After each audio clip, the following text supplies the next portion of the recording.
Hej, cześć, tu Mateusz z MatMax. Ja witam Was ciepło i zapraszam na czytanie tygodniowe i tradycyjnie zobaczymy dla Was ogólną energię, co ma szansę przyjść i odejść do przeszłości, jak Wy się przedstawiacie, dalej będzie rada oraz informacja, czego raczej nie robić i czego unikać w tym tygodniu. Na moim kanale są już czytania na lipiec, więc sprawdzajcie koniecznie, tutaj gdzieś na górze je podlinkuję, ale też w opisie pod filmem i w komentarzu z czasówką możecie je znaleźć. Pamiętajcie jednak, że te czytania są bardzo ogólne i tutaj nie będzie wszystko z Wami rezonować, więc bierzcie do siebie tylko i wyłącznie to, co Wam odpowiada, a całą resztą w ogóle się nie przejmujcie. Ewentualnie zachęcam Was do sprawdzania czytań również dla swoich znaków ascendentalnych, no bo wówczas będzie można wyciągnąć taką średnią z czytania właśnie dla znaku słonecznego i ascendentalnego. Zaczniemy dzisiaj od osób z podznaku raka, dlatego że macie jeszcze urodziny, chociaż lwy właściwie też, bo wchodzimy w lwa 20, w ostatni dzień. W ostatni dzień tego przykroju, tego czytania tygodniowego. I tylko jeszcze wspomnę, że będę używał nowej talii. Wybaczcie, jestem też trochę chory, głos tracę. Będę używać nowej talii i jest dla mnie zagadką, dlatego że jeszcze jej nie używałem. W ogóle nigdy. Tylko raz ją widziałem, więc mam nadzieję, że jakoś to zagra. Słuchajcie, raki. Jaka będzie dla Was ogólna energia w tym tygodniu?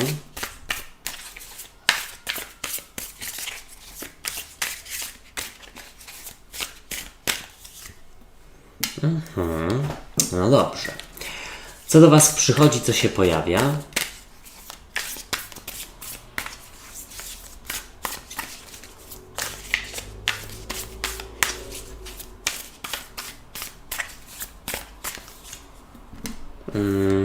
Na razie same monety i to też bardzo dobrze, myślę.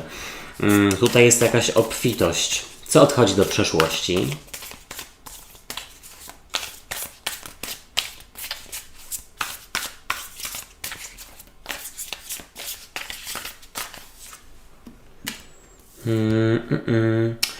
Wiecie co, mam wrażenie, że jakaś przerwa w kontakcie z rodziną na przykład, albo w ogóle gdzieś z bliskimi będzie zakończona. Na tej zasadzie, że gdzieś, tutaj widzę takie zjednoczenie rzeczywiście. Albo słuchajcie, wychodzi na jaw coś, co jest związane z Waszym życiem zawodowym, finansowym. Jak Wy się przedstawiacie?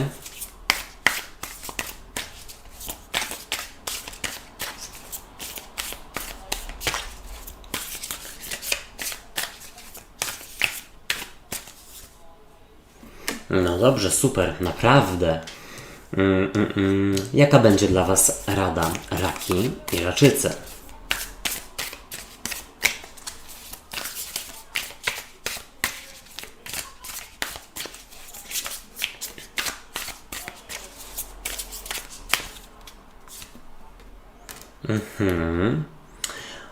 Wiecie co, w radzie jest tak jakby powrócić do korzeni.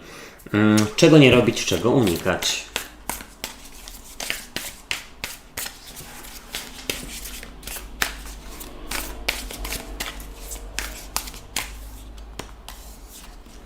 Tutaj jeszcze mi się karty co się robią?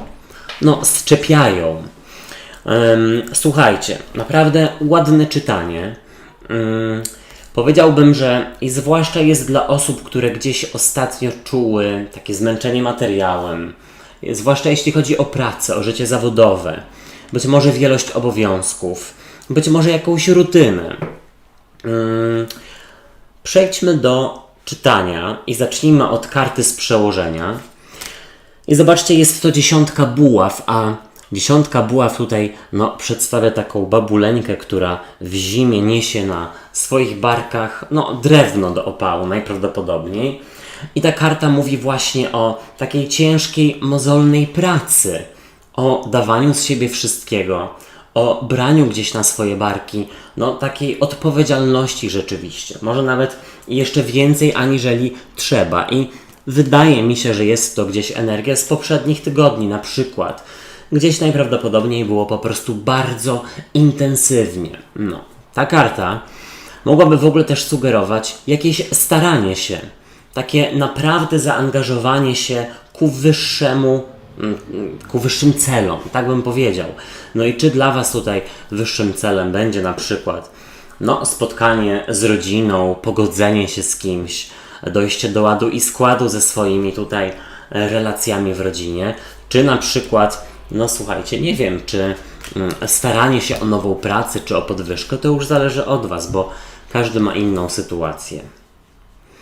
Tutaj zobaczcie, w ogólnej energii jest dla Was przepiękna królowa monet. A królowa monet jest w ogóle kartą, która jest nazywana często małą cesarzową.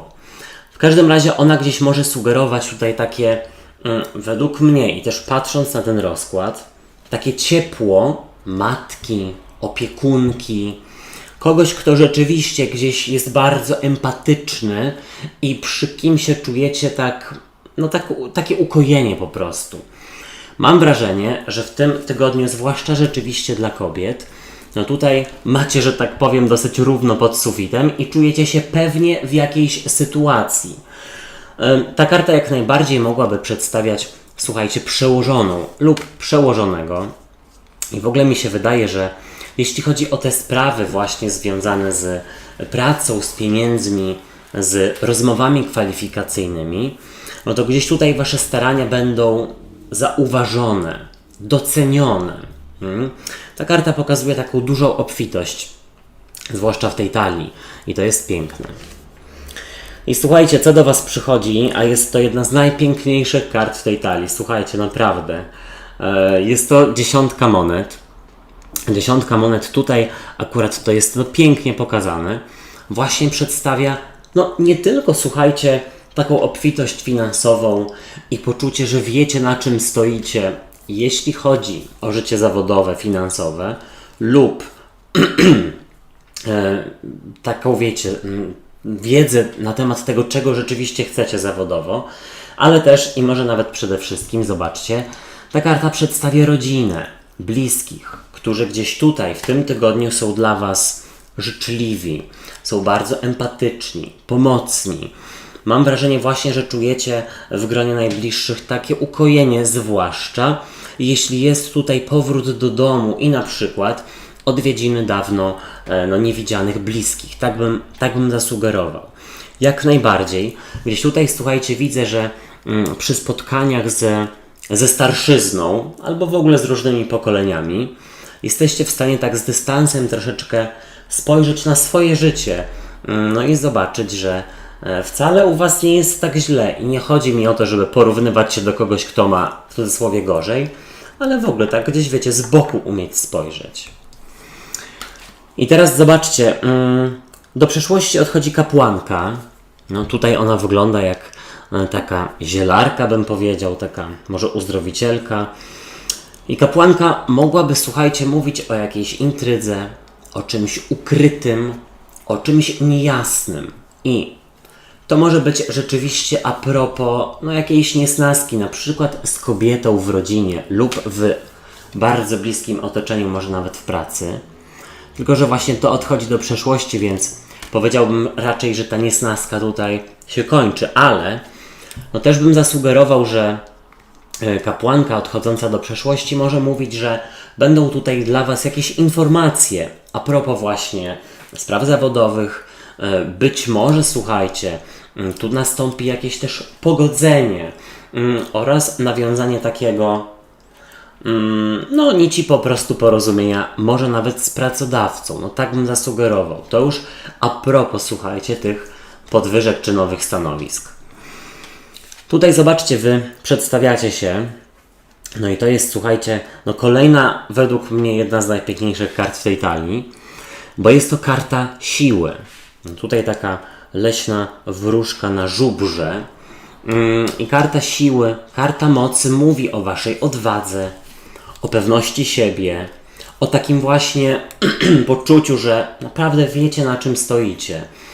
Jeśli rzeczywiście będą tutaj gdzieś rozmowy kwalifikacyjne, to widzę tutaj ogromne przygotowanie się, które rzeczywiście będzie się opłacało. No, nie to, że gdzieś tam się zestresujecie i całe przygotowanie pójdzie na marne, bo zapomnicie, ale też ta karta siły może też właśnie pokazywać, że wy jesteście osobami, które poprzez pogodzenie się z kimś lub gdzieś spotkanie z najbliższymi poczują takie uziemienie i takie, że mogą sobie zaufać, że jestem dobrym człowiekiem i to gdzieś tak was podbudowuje.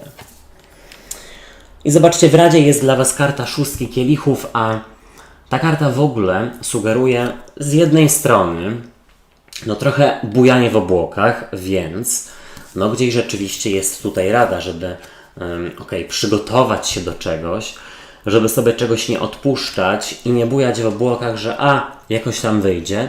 No nie, tutaj właśnie trzeba okupić to przygotowaniem, ale ta karta też mogłaby pokazywać, słuchajcie, powrót do przeszłości, ale ja bym powiedział raczej powrót do korzeni, bo tutaj jest taki jelonek mały z matką pokazany i powiedziałbym, że w Radzie jest, żeby rzeczywiście pojechać do domu, odwiedzić na przykład rodziców, odwiedzić dziadków, wujostwo, czy tam kuzynów, kogokolwiek macie, no bo gdzieś mam wrażenie, że to was ukoi. No to już mówiłem o tym kilka razy, o tym ukojeniu. Bardzo fajnie. Czego nie robić, czego unikać. I tutaj słuchajcie, jest karta rydwanu i nie wiem czemu, ale akurat tutaj jest pokazana jako taka wiedźma. I powiedziałbym tak, nie unikać, albo inaczej właśnie unikać nieporozumień, które są związane z jakimiś niedomówieniami. Tutaj mam wrażenie, że jeśli ktoś ma na tyle dumę urażoną albo takie ego, słuchajcie, napompowane, że gdzieś nie może tutaj do was wyciągnąć ręki jako pierwszy lub jako pierwsza, to zróbcie to po prostu wy. Bądźcie mądrzejsi lub mądrzejsze. Czego jeszcze unikać? Słuchajcie, nie pozwolić, żeby pracodawca, czy tam pracodawczyni, gdzieś tam mydlili wam oczy, dlatego że mam wrażenie, że gdzieś tutaj wam się należy więcej, aniżeli dostajecie. O to się postarać. Wszystkiego naj. Teraz lwy i lwice. Witam was na tygodniówce. No i wszystkiego dobrego dla osób, które mają urodziny 23. Chyba tak, bo 24 czy 23 jesteśmy w lwie. No, wiecie o co chodzi. Jaka będzie dla was ogólna energia?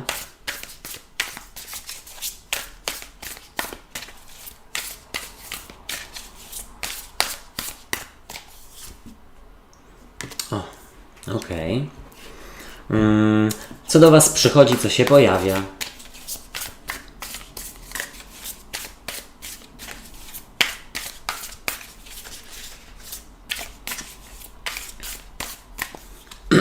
Wybaczcie, jestem trochę, może nawet nie podziębiony, ale tracę głos.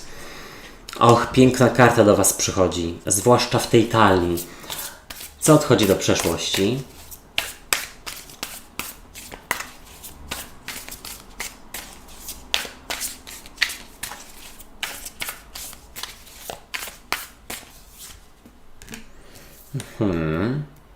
To ciekawe. Bo jeszcze nie wiem, o co tutaj może chodzić. Wydawało mi się, że wiem, ale to zaraz. Jak wy się przedstawiacie?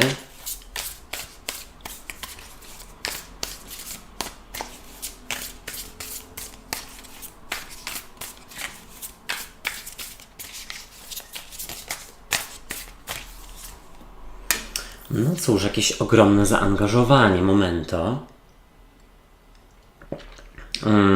Ale w ogóle dużo siły, słuchajcie, i motywacji. I myślę, że to ważne.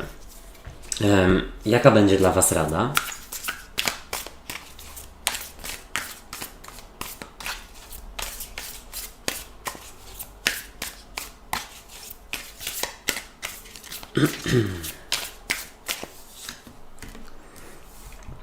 Król buław. I czego nie robić, czego raczej unikać. Czyli żeby lew był lwem. Żeby starał się rzeczywiście Znaczy, żeby się starał, żeby postępowała w zgodzie ze sobą. No tak bym powiedział.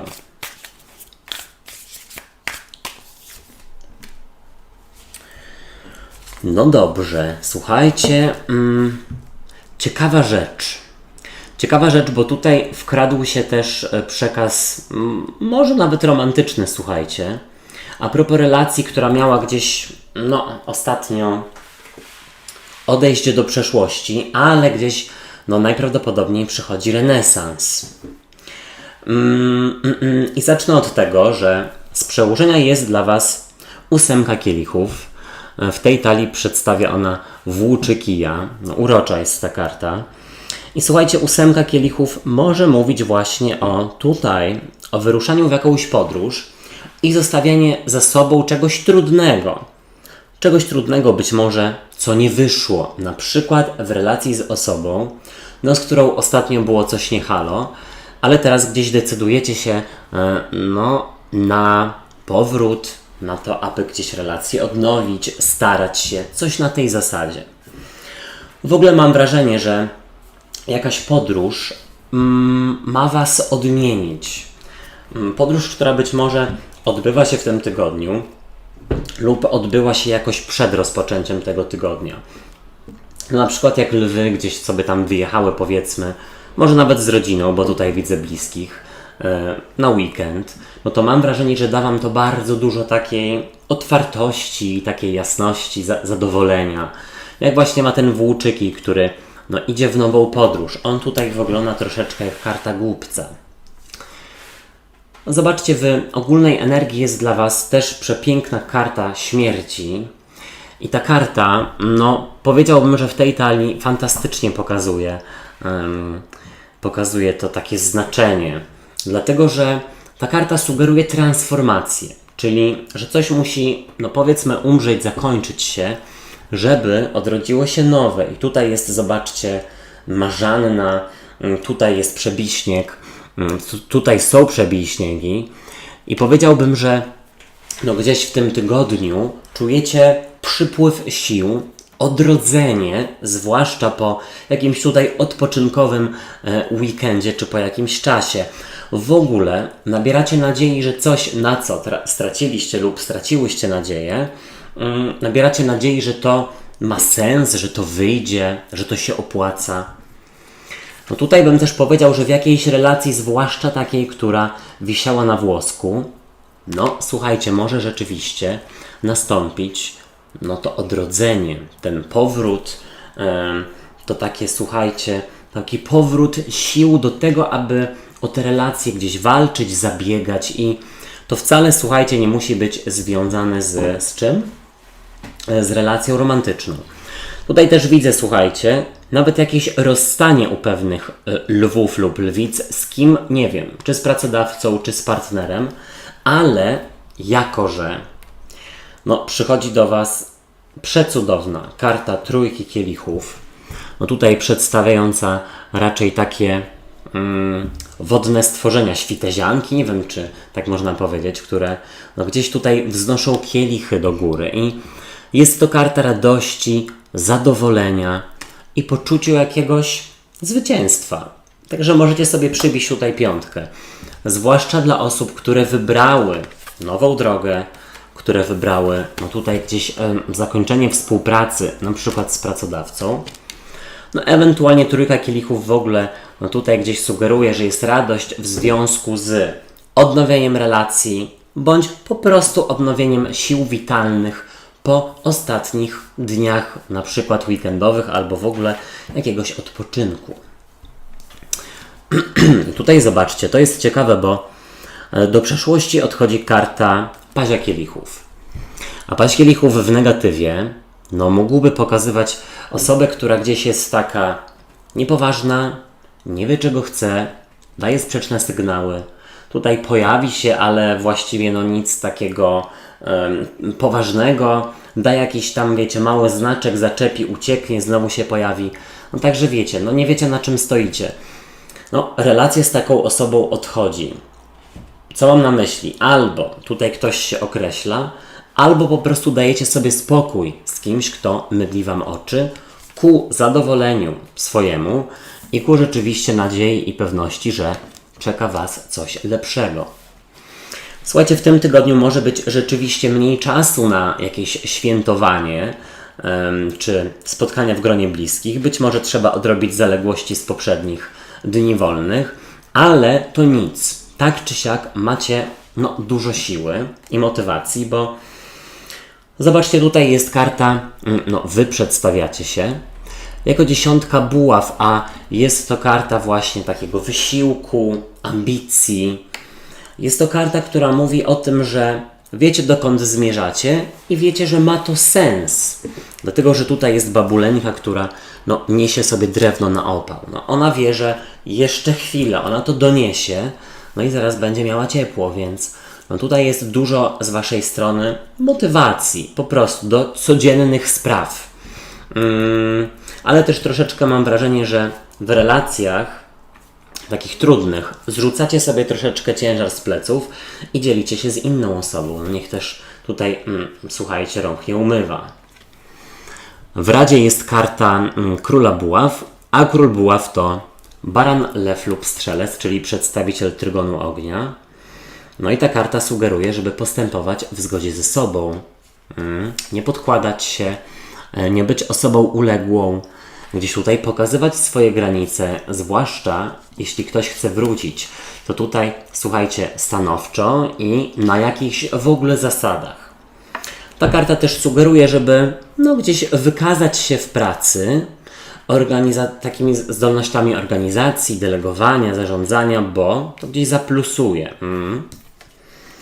Czego nie robić, czego unikać? Zobaczcie, karta dwójki monet. Dwójka monet to jest żongler, który żongluje wyborami i właśnie dzięki takiej osobie nie wiecie, na czym stoicie. Więc tak, albo zostawiać, uciekać, albo po prostu postawić tutaj kawę na ławie i gdzieś spróbować te zasady wprowadzić, po prostu powiedzieć o swoich uczuciach. Powiedziałbym, że dwójka monet też tutaj radzi, żeby priorytetyzować. Dlatego, że tutaj może być dosyć dużo wyzwań i takich zawodowych. Ja tutaj powiedziałem, że świetnie sobie z nimi radzicie, ale pamiętajcie, żeby gdzieś tutaj za dużo rzeczy naraz nie próbować. Tutaj trzeba mieć jakiś system. Najpierw to, później tamto, co mogę odłożyć na później i tak dalej. Wszystkiego naj. Teraz panny i pannicze. Witam Was na tygodniówce i sprawdźmy, jaka będzie dla Was ogólna energia.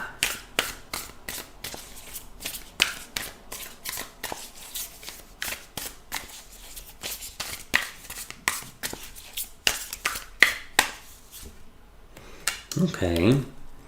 Macie żubra w ogólnej energii. Cokolwiek to dla Was znaczy. Co do Was przychodzi? Może żubrzyca?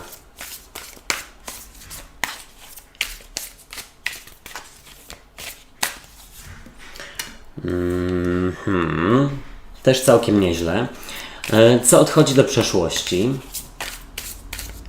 Ja bym powiedział, że w ogóle przychodzi do Was Wasza energia. Czujecie się po prostu na miejscu. Odwaga też, słuchajcie, do, powiem kolokwialnie, załatwiania spraw związanych z formalnościami, z dokumentami, z pieniędzmi. Jak Wy się przedstawiacie?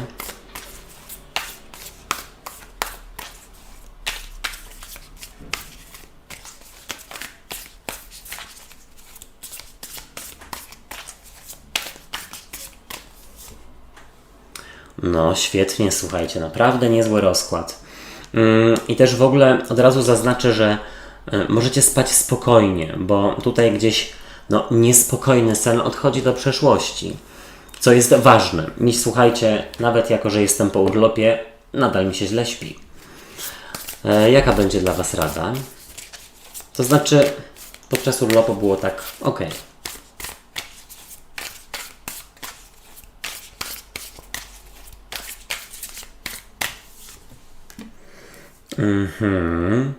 Postarać się wykazać się odwagą właśnie rzeczywiście i gdzieś, słuchajcie, też tutaj konsekwentnie dążyć do swoich celów, nie podkładając się innym i nie pozwolić, żeby tutaj gdzieś ktoś próbował Was na przykład atakować albo Wam umniejszać.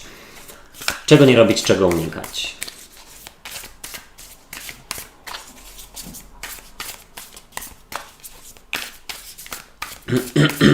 Wybaczcie.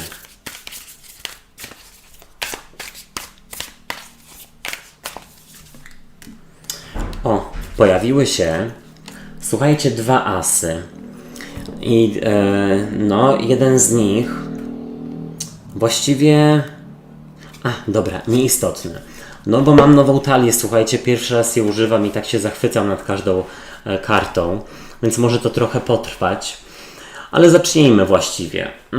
Słuchajcie, z przełożenia jest dla Was as buław. I as buław w ogóle gdzieś tutaj sugeruje taki nowy początek związany z wigorem, z energią, z pasją, z takim żwawym rzeczywiście zabieraniem się za jakieś obowiązki, za swoje cele, za, słuchajcie, no tutaj stanowcze, no nie wiem, taką stanowczą obronę swojego zdania. Nawet też tutaj bym powiedział, że to może być związane ze sprawami sądowymi, takimi związane z dokumentami, bo no gdzieś tutaj tak czuję. As buław w ogóle, no gdzieś mógłby tutaj sugerować, no to już pewnie powiedziałem, taki początek, nowy początek związany z przypływem sił, z przypływem energii, tak bym powiedział. Jeśli chodzi o wykonywanie nowych przedsięwzięć, na przykład zawodowych, jeśli ktoś zmienia pracę lub no, ma rozmowę kwalifikacyjną, też powiedziałbym, że raczej tutaj na plus. Momento.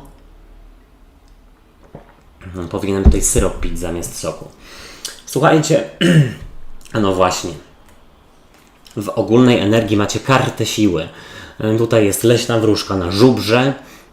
I ta karta mogłaby właśnie sugerować, że w tym tygodniu no, trzeba dużo się rzeczywiście wykazać, bo gdzieś wyzwań może być całkiem sporo. Ale no wy gdzieś umiecie im podołać, bo karta siły mówi o tym, że gdzieś tutaj właśnie z takim wigorem, z zapałem, z pewnością siebie, z odwagą bronicie swojego zdania. Tutaj gdzieś stawiacie na swoim, bierzecie się za sprawy, które były odkładane na później i wydaje mi się, że to mogą być rzeczywiście rozmowy z szefostwem, albo słuchajcie, no jeśli na przykład ktoś ma w zwyczaju odkładać gdzieś powiedzmy dokumenty czy rachunki na bok, udawać, że nie widzi, bo wtedy może się rozpłyną i nie trzeba będzie płacić, no to wydaje mi się, że tutaj gdzieś dostrzegacie je i znajdujecie sposób, no jak gdzieś sobie z nimi poradzić. Zobaczcie, przychodzi do Was karta Króla Monet, a Król Monet no jak najbardziej mógłby sugerować przedstawiciela trygonu Ziemi, czyli byka, pannę lub koziorożca. Super, dlatego że gdzieś Wasza energia no tutaj Was obleje, że tak powiem, ale no w ogóle Król Monet powiedziałbym, że jest taką osobą, tak tutaj nawet na niego patrząc, nie tylko pewną siebie i pewną tego, co robi, ale też w ogóle empatyczną, ciepłą. To jest, słuchajcie, dobry ojciec, dobry opiekun, dobry pracodawca. I teraz tak, znaczy dobry, no tutaj dobry to jest takie, wiecie, każdy ma inne postrzeganie tego pojęcia, ale no powiedziałbym, że to jest ktoś, kto jest empatyczny i z kim, i z tą osobą da się, że tak powiem, rozmawiać, negocjować, tak bym powiedział. W ogóle też jest to ktoś, kto ma no tutaj głowę do interesów i ja bym powiedział, że może rzeczywiście to jesteście Wy. Czyli jeśli chodzi o rozmowy kwalifikacyjne, o jakieś rozprawy na przykład sądowe, czy ubieganie się o zasilenie lub o wyjaśnienie czegoś związanego ze spadkiem, z dokumentami, powiedziałbym, że albo jest przy Was ktoś przychylny, no komu rzeczywiście można zaufać i ktoś, kto Wam chce pomóc, ale też w ogóle mam wrażenie, że Wy znacie się na swojej robocie. O, jesteście na miejscu. No. Słuchajcie, do przyszłości odchodzi 9 mieczy. No, jest też cudowna tutaj w tej talii. Ona tutaj przedstawia taką dziewczynę, która jest gdzieś tutaj w nocy, ale to zabrzmiało. no, którą jakieś demony tutaj próbują zbałamucić. I powiedziałbym, że ona wygląda troszeczkę jak Jagienka. Jagna? Chyba tak. Bo to chyba ten warkocz, słuchajcie, blond. Ale no jest to karta związana z szukaniem dziury w całym albo zamartwianiem się, stresem, sytuacją, która gdzieś was przybija, no i gdzieś nie możecie sobie z nią poradzić. To również mogą być koszmary senne, to również mogą być, słuchajcie, w ogóle nieprzespane noce lub taki mętlik w głowie, który powstaje w momencie, gdy kładziecie się do łóżka. I wtedy, kiedy trzeba nie myśleć o niczym, no to się zaczyna. I słuchajcie, to odchodzi do przeszłości. Jeszcze patrząc na te talie, to mam wrażenie, że w ogóle jakieś w cudzysłowie demony, które gdzieś chciały wam tam zagrozić, no powiedziałbym, że nie mają szans, albo w ogóle nie ma zasadności, żebyście były zagrożeni. I teraz zobaczcie, wy przedstawiacie się jako szóstka buław, a szóstka buław to karta zwycięstwa, to karta triumfu, to karta poczucia, że gdzieś tutaj, no ja się znam na swoim fachu. Ja wiem jak rozmawiać, no ja wiem jak bronić swojego zdania.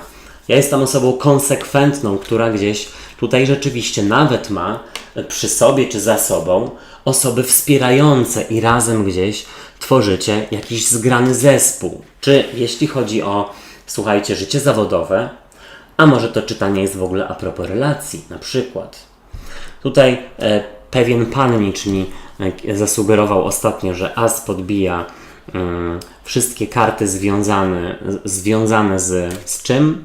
No, akurat z danym domem. Słuchajcie, to gardło, jednak to chyba nie jest tylko gardło. Albo może jednak gdzieś, słuchajcie, moja głowa jeszcze nie pracuje po urlopie, że podbija, a z buław tutaj w tym przypadku, inne karty związane z buławami. No dobrze, więc no macie szóstkę buław, podwójne zwycięstwo. Może nie podwójne, ale jakieś takie naprawdę super.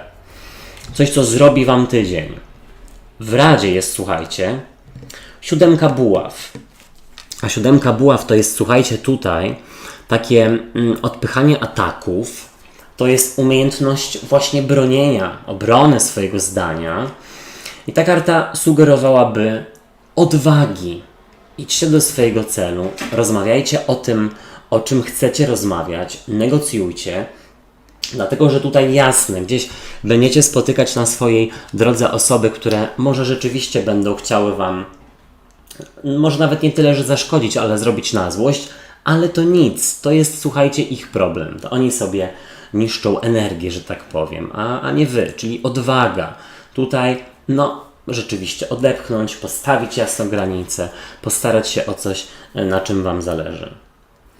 I tutaj, słuchajcie, przepiękny as kielichów, czego nie robić, czego unikać i tutaj aż pokażę te dwa asy, as buław i as kielichów, tutaj akurat kielichów, czego nie robić. Powiedziałbym tak, jakiegoś nadmiernego rozemocjonowania, albo też, słuchajcie, złapania się na czyjeś maślane oczy. Że ktoś tutaj nagle po prostu nieba wam przychyli i nagle tutaj się, no tutaj gdzieś stara, no i myśli, że gdzieś ujdzie na sucho jemu bądź jej. No, ostatnia niefajna rzecz. Nie dać się. Jeśli chodzi o tego asa kielichów, to też bym zasugerował, słuchajcie, żeby nie działać pod wpływem emocji. Słuchajcie, również jeśli są rozmowy o pracę, o pieniądze, takie ważne, naprawdę. Czyli tak, przygotować się, a nie iść na żywioł, bo możecie wtedy więcej zyskać tym przygotowaniem. Wszystkiego dobrego. Teraz wagi. Witam Was na tygodniówce. No i sprawdźmy, jaka będzie dla Was ogólna energia na ten czas.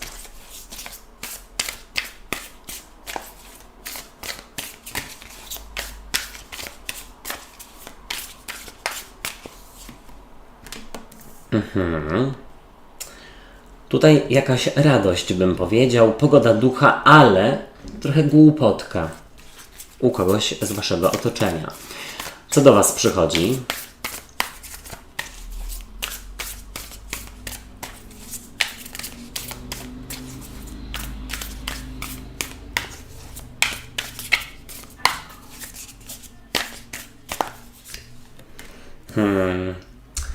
sądu ostatecznego. Zobaczcie, pardonsik. Co odchodzi do przeszłości? Tutaj jak słuchajcie, ku waszemu zaskoczeniu coś miałoby się odnowić, coś miałoby wyjść, coś co było tutaj gdzieś stracone na manowce. Co odchodzi do przeszłości? Mam wrażenie, że jest to związane z królem monet, czyli bykiem, panną lub koziorożcem, albo sprawami zawodowymi. To jakby na przykład w tym tygodniu przyszło wam więcej, no, w zależności od tego, gdzie pracujecie, zleceń, projektów, klientów itd., itd. Jak wy się przedstawiacie?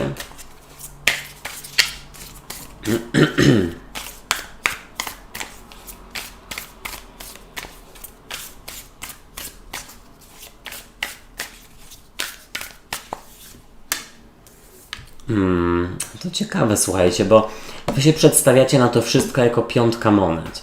Bo to jakby też ktoś mógł mieć taki problem, że czegoś potrzebuje, ale do tego się nie przyznaje. Być może przed sobą samym lub sobą samą. Czy tutaj chodzi o uczucie, czy no nie wiem, słuchajcie, o konieczność może przystopowania na przykład z wymaganiem od siebie nie wiadomo czego, jeśli chodzi o życie zawodowe, nie wiadomo jaką karierę. Rada dla was.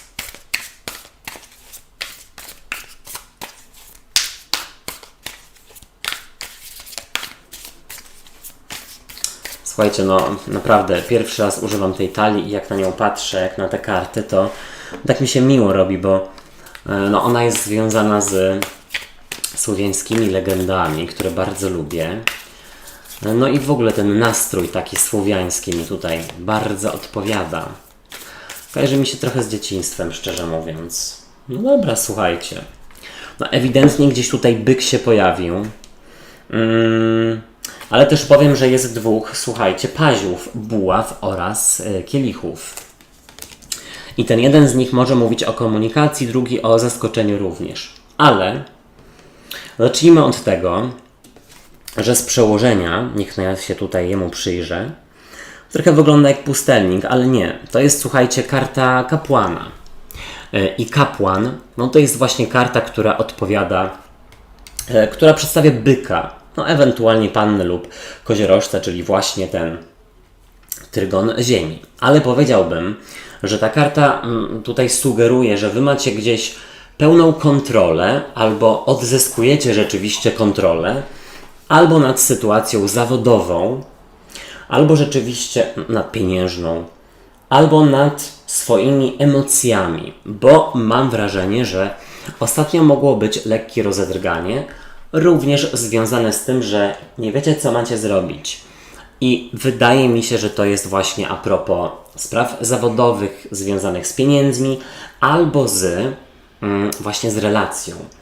I teraz tak, no tutaj kapłan, on jak najbardziej tutaj przewodzi, kontroluje i ma władzę. Więc powiedziałbym, że no, jest odzyskanie kontroli. Bardzo dobrze. Zobaczcie, w ogólnej energii jest dla was też piękny paź kielichów. A paź kielichów mógłby sugerować taką pogodę ducha i radość właśnie związaną z tym, że coś wam się uda przypilnować. Paź kielichów to też jest w ogóle, słuchajcie, jakieś zaskoczenie. Zaskoczenie, które jak widzicie może być związane z osobą o blond włosach, może młodą, albo nie do końca dojrzałą emocjonalnie i może nawet nie tylko jeśli chodzi o wiek. Natomiast będzie to rzeczywiście pozytywne zaskoczenie i no wy gdzieś poczujecie, że chcecie tutaj dać komuś szansę, albo że przestajecie się na kogoś boczyć, na przykład. No tak bym powiedział. Co do was przychodzi? Zobaczcie, przychodzi do was karta przepiękna sądu ostatecznego, no, która tutaj, słuchajcie, przedstawia panią wiosnę, która gra na flecie i gdzieś tutaj budzi do życia jakieś no, elfy, które sobie tutaj spały przez zimę. No, ta karta dosłownie mówi o jakimś odrodzeniu, o wejściu na wyższy poziom. I słuchajcie, albo jeśli chodzi o pewną relację, która była nieokreślona, albo jeśli chodzi o poziom waszej wiedzy na jakiś temat, na przykład w życiu zawodowym, no gdzieś tutaj rzeczywiście można sobie odpuścić trochę takie naprawdę super ambicje, bo no gdzieś powiedziałbym, że tutaj naprawdę wystarczająco dużo, nie wiem, umiecie, wystarczająco dużo gdzieś tutaj jesteście widoczni, widoczne i to może zostać rzeczywiście docenione, ale nie ta widoczność, tylko gdzieś ta wasza wiedza, wasza umiejętność rzeczywiście. Też słuchajcie, odłożenia na później pewnych rzeczy, bo tutaj jest też taka informacja, że pewne rzeczy potrzebują dojrzeć. To też jest związane z tą kartą sądu ostatecznego. Ona by mogła też mówić o dokumentach, o sprawach związanych z kontraktami, z finansami. Więc ku waszemu zaskoczeniu coś może tutaj dojrzeć albo dostaniecie informacje o tym. Zobaczcie, do przeszłości odchodzi karta Króla Monet. I tutaj, słuchajcie, z kolei, no powiedziałbym, że to czytanie rzeczywiście może być związane z tym bykiem, panną lub koziorożcem, ale też powiedziałbym, że jeśli chodzi o jakieś inwestycje pieniężne, to trzeba by było, wiecie co zrobić? Więcej zainwestować, bo być może to, co macie w głowie, no gdzieś tutaj nie będzie wystarczające.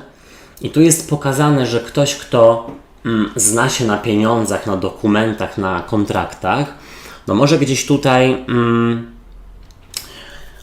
przebić waszą, no nie wiem, ofertę, albo rzeczywiście próbować was podburzyć. Tak bym zasugerował. Tutaj w ogóle w momencie, gdy gdzieś już tutaj tracicie nadzieję, że coś wam się uda uzyskać, na przykład jeśli chodzi o większą ilość zleceń, klientów i tak dalej, no to gdzieś wychodzi na to, że no one przyjdą. Zobaczcie, wy przedstawiacie się jako piątka monet. I piątka monet to jest karta braku, albo słuchajcie, karta tęsknoty. I na takiej zasadzie, jakby rzeczywiście ktoś zdał sobie sprawę lub zdała, no z tego, że za kimś tęskni, że kogoś potrzebuje, albo że czegoś potrzebuje, być może właśnie bliskości, czułości i gdzieś jesteście w stanie tutaj no, kogoś do siebie zaprosić na nowo, do swojego życia i to nie musi wcale chodzić, słuchajcie, o tutaj związek romantyczny, przyjacielski, koleżeński, coś tam. No tutaj też bym powiedział, że jeśli chodzi o te dokumenty i no, sprawy związane z kontraktami, z pieniędzmi, to gdzieś tutaj no, trzeba się więcej wykosztować. Ale gdzieś jesteście na to gotowe. Słuchajcie, w Radzie jest koło fortuny. Tutaj akurat takie wrzeciono, to chyba tak to się nazywa. Może nie wrzeciono, ale no takie koło, na którym się przędzie, słuchajcie. I ta karta no, mówi o łucie szczęścia, odmianie losu, o tym, żeby potraktować coś jako łód szczęścia.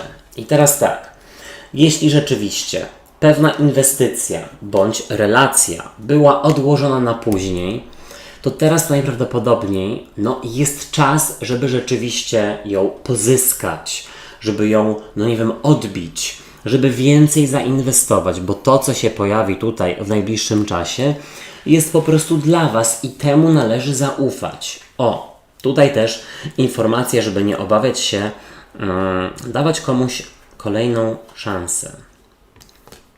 Czego nie robić, czego unikać. Wybaczcie. Tu jest karta Pazia Buław, czyli karta komunikacji. I teraz tak. No uważać właśnie, zwłaszcza jeśli chodzi o te finanse, żeby przez niedopowiedzenia, żeby przez no takie nieustandaryzowanie swojej wiedzy, żeby po prostu czegoś nie przegapić, coś jest dla was, dosłownie.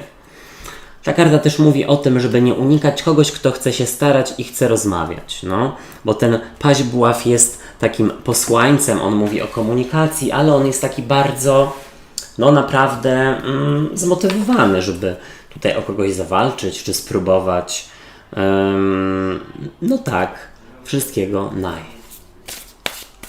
Teraz Skorpiony. Zapraszam was na czytanie tygodniowe.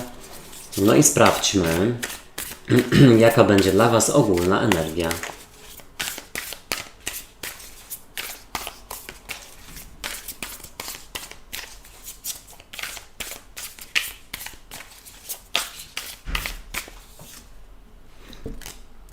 Karta zwycięstwa i triumfu. Co do Was przychodzi, co się pojawia?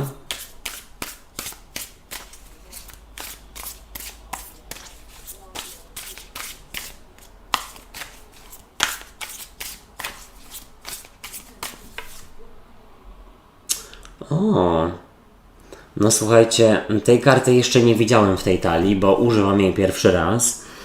No tutaj pojawiła się pierwszy raz podczas czytań no na ten tydzień. Co odchodzi do przeszłości?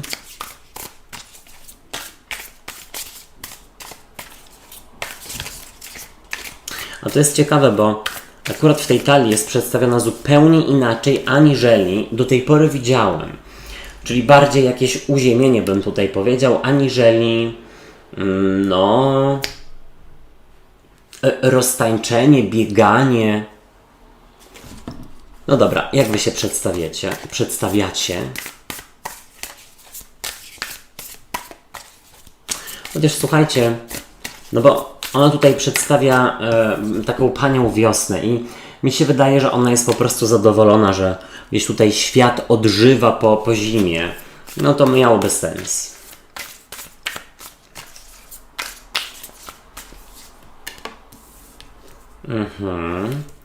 Jesteście w swojej energii.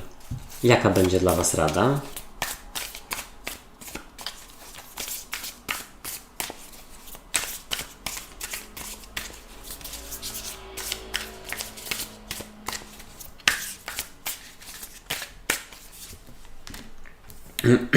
No dobrze. W Radzie jest karta Królowej Mieczy. Może Bliźnięta, może Waga albo Wodnik. Ale tutaj, żeby zachować, słuchajcie, zimną krew, albo żeby nie chwalić się dookoła jakimś swoim sukcesem, może nawet związanym z wyjazdem zagranicznym, bo no, komuś może się to nie spodobać, ktoś może być zazdrosny lub zazdrosna. Czego nie robić, czego unikać.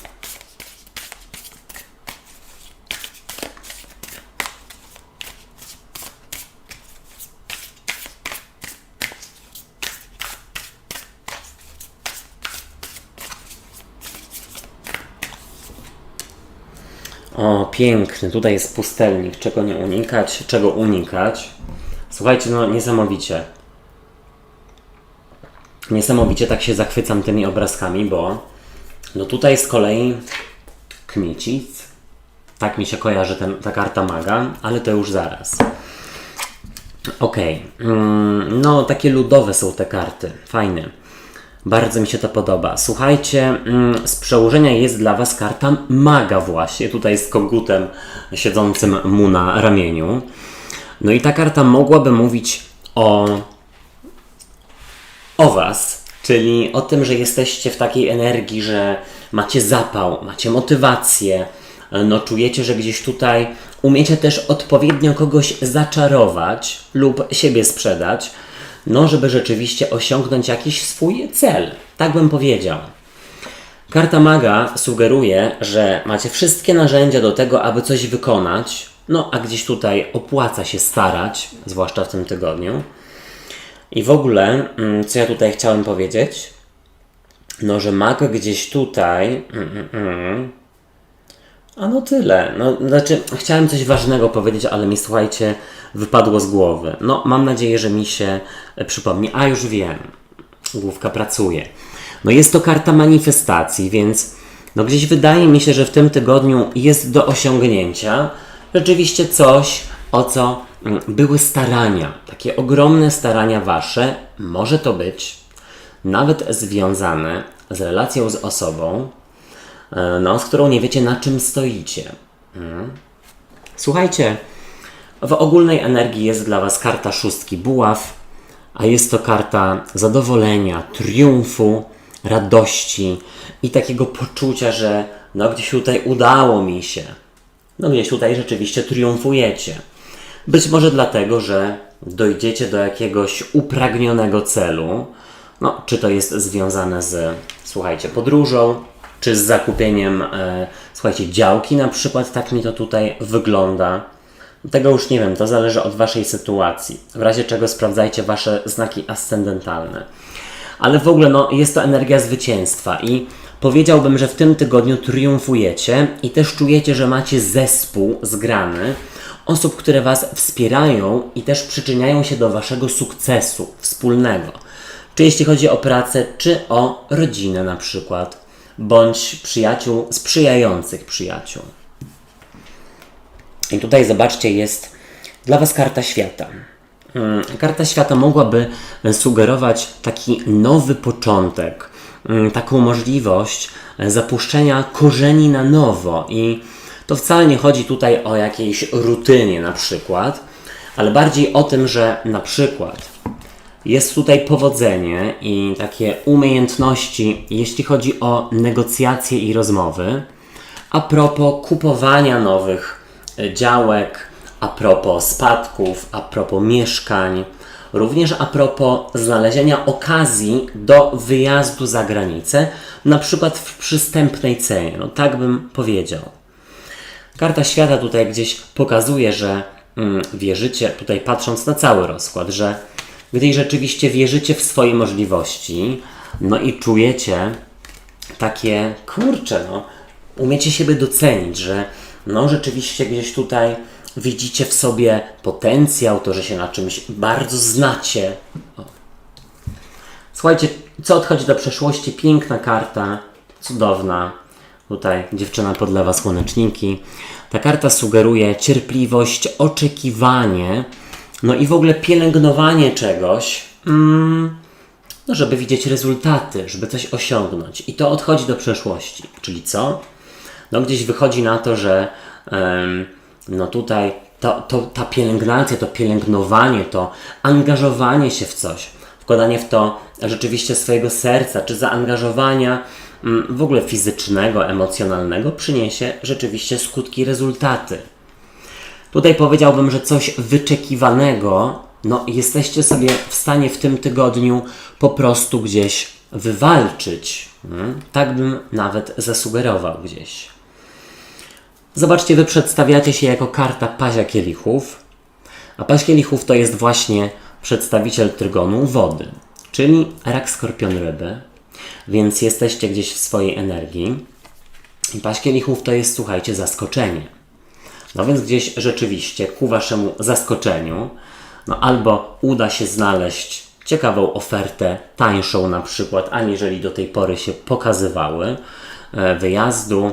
Być może, słuchajcie, no gdzieś tutaj ku waszemu zaskoczeniu okaże się, że negocjacje bądź rozmowy z kimś, na przykład o pracę, o pieniądze, są łatwiejsze, aniżeli no tak wam się wydawało. W ogóle Paź Kielichów jest pełen pogody ducha i jest to ważne. No i teraz tak, zobaczcie, w Radzie jest tutaj dla was Królowa Mieczy, a Królowa Mieczy, no tutaj jest pokazana jako taka inteligentna osoba, która no jest strategiem, czy tam strategową, jak to odmienić, słuchajcie, jest kobietą strategiem, no być strategiem, planować, przygotowywać się, stosować, słuchajcie, dyplomację, ale słuchajcie też, powiedziałbym, nie obawiać się, podpuszczać innych, żeby no, widzieć ich reakcje, ewentualnie, żeby no, po tym, jak ktoś się tutaj rozemocjonuje, no, żeby pokazać, że wy jesteście osobami dojrzalszymi, bardziej opanowanymi, które wiedzą, jak rozmawiać i po prostu egzekwować no, tego, co im się należy. Królowa Mieczy mówi o tym, żeby no, brać się za rozmowy z ważnymi osobami, być może nawet właśnie postawionymi wyżej w hierarchii gdzieś, bo no tutaj gdzieś mam wrażenie, że wam się poszczęści. Czego nie robić, czego unikać? No cudowny pustelnik tutaj pokazany jako taki leśny druid w kwiatach paproci. I ta karta mówi o tym, żeby nie izolować się i że nie, słuchajcie, też nie wstrzymywać się przed jakąś zmianą. Również nie wstrzymywać się przed spontanicznym działaniem i takim, słuchajcie, nie w zgodzie z tym, co do tej pory było przez Was robione. Zaskoczyć siebie po prostu. No tutaj też bym powiedział, że rada jest taka, że praca zespołowa przyniesie Wam więcej korzyści, aniżeli działanie w pojedynkę. Więc może rzeczywiście trzeba się z kimś podzielić zadaniami. Wszystkiego najlepszego. Teraz Strzelce. Ja Was witam na czytaniu tygodniowym. No i sprawdźmy, jaka będzie dla Was ogólna energia.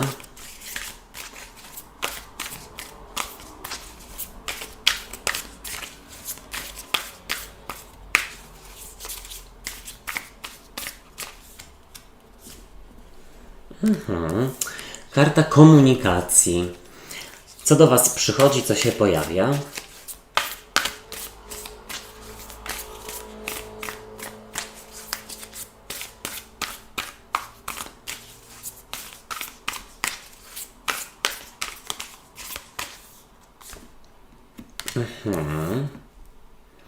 No to dziwne właściwie. Co odchodzi do przeszłości?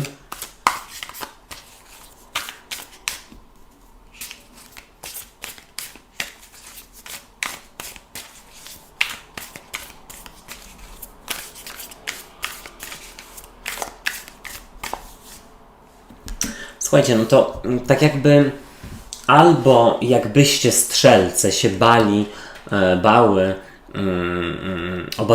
obawiali odezwać, porozmawiać z kimś, albo słuchajcie, no osoba, która nabroiła, no przychodzi pogadać. Jak Wy się przedstawiacie? No właśnie, strach to nie jest dobre słowo, no opór. Czujecie opory przed jakąś rozmową.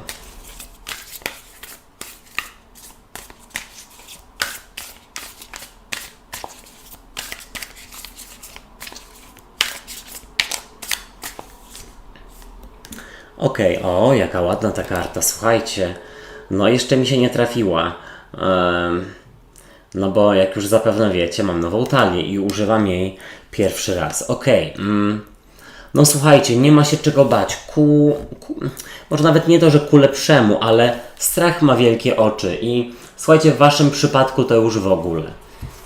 Rada dla Was.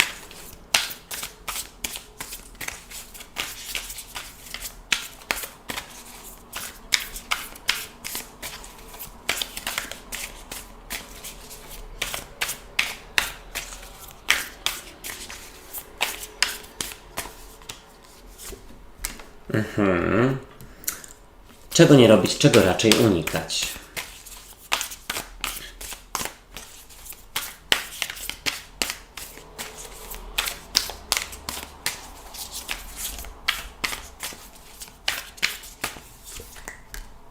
Okej, o słuchajcie, no całkiem nieźle, naprawdę całkiem nieźle i z przełożenia trafiła Wam się taka karta, która jest dla mnie po prostu no, taką kwintesencją ludowości polskiej. Kurczę, no fajnie, podobają mi się te ludowe i słowiańskie motywy. W ogóle powiedziałbym, że są niedoceniane, bo słuchajcie, tyle się ogląda filmów o, no nie wiem, jakaś tam Troja, Sparta, 300 i tak dalej, a no, a co na przykład rzeczywiście z legendami słowiańskimi, z tą mitologią naszą, słowiańską powiedzmy, to też jest piękne. Fajniej by było więcej tego zobaczyć, uważam, i szerzyć. Słuchajcie, z przełożenia przepiękna karta i jest to 4 buław. No i tutaj rzeczywiście jest przedstawiona jako para, która gdzieś tutaj tańczy kujawiaka najprawdopodobniej, tak się domyślam. No i ta karta raczej mówi nie tylko o stabilizacji, czyli jakimś takim, słuchajcie, przypieczętowaniu ze sobą czegoś. Być może tutaj jest jakieś weselicho, na które zastanawiacie się, czy pójść, czy nie.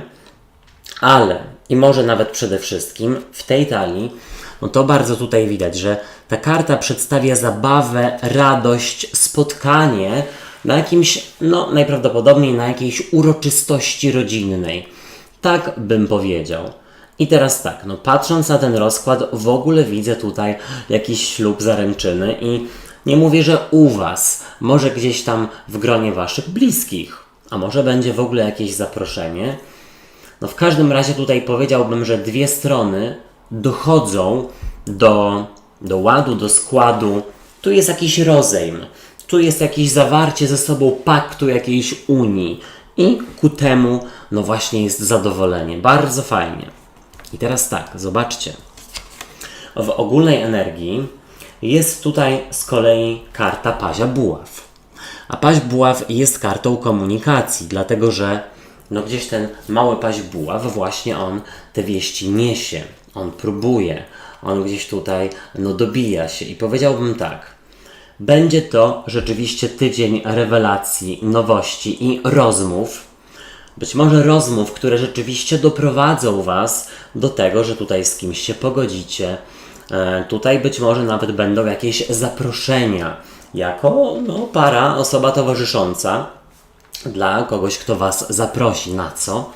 Mam wrażenie, że na jakąś uroczystość rodzinną bądź uroczystość w gronie bliskich, po prostu, czy przyjaciół, czy znajomych, to już w zależności od Waszej sytuacji. Tutaj bym też w ogóle powiedział, że w tym tygodniu trzeba będzie i będzie się opłacało, słuchajcie, dużo rozmawiać, dużo komunikować i też, słuchajcie, patrząc na siebie całościowo. Zaraz powiem, o co chodzi. Zobaczcie, przychodzi do Was tutaj karta 8 mieczy, taka bidulka gdzieś tutaj do drzewa w lesie przygwożdżona i ta karta no gdzieś, słuchajcie, sugeruje autosabotaż i podkopywanie siebie, taki brak wiary w siebie. To tak jakby komuś odwagi brakowało, bądź rzeczywiście byłaby pewna obawa lub ta blokada przed porozmawianiem z kimś, przed rozmową, albo w ogóle przed przyjęciem jakiejś propozycji. Być może właśnie propozycji a propos wspólnego wyjścia, na przykład na no, gdzieś tutaj uroczystość, momento. Tutaj też w ogóle mam wrażenie, że ktoś ma zagwozdkę, czy przyjmować kogoś, czy nie przyjmować.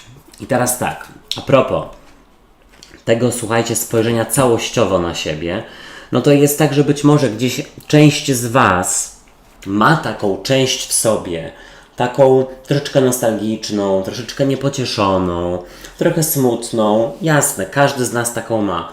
Ale tutaj no trzeba właśnie na siebie spojrzeć całościowo, no bo my składamy się z różnych części i no to, że ta jedna gdzieś tutaj smutna może się tutaj, że tak powiem, pojawiać, to nie znaczy, że no tacy ogólnie jesteśmy. No nie, no to jest jedna z naszych po prostu części, naszego charakteru, naszego no sposobu, nie wiem, bycia, myślenia i tak dalej.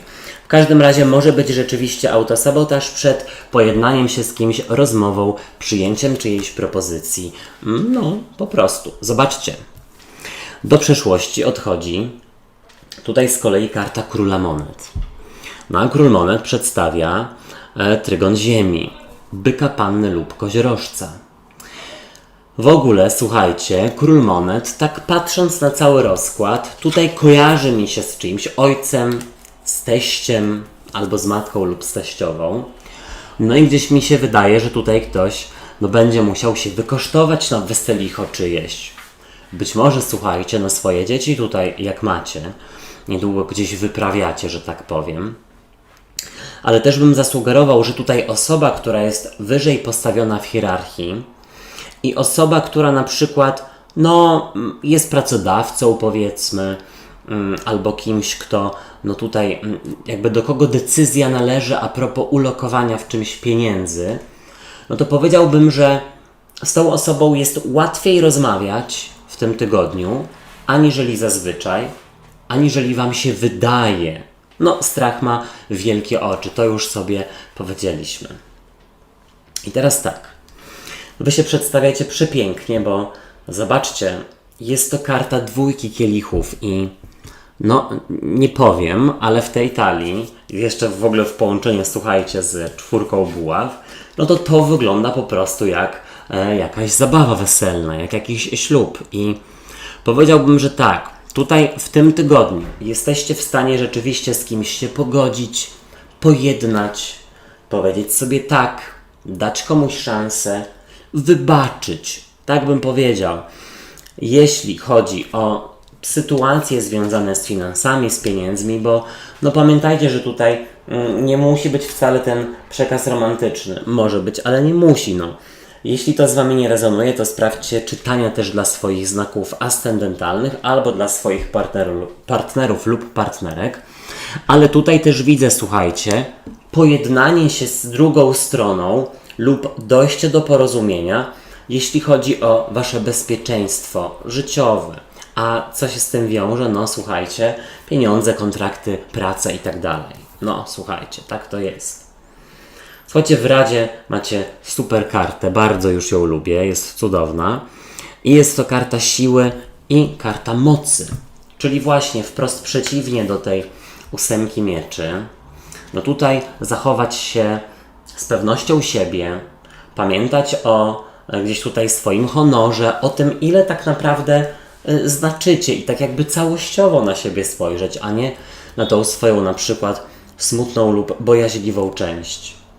Ta karta mówi o tym, żeby gdzieś śmiało, z odwagą wyjść naprzeciw jakimś, słuchajcie, wyzwaniom i rzeczywiście czegoś się podjąć.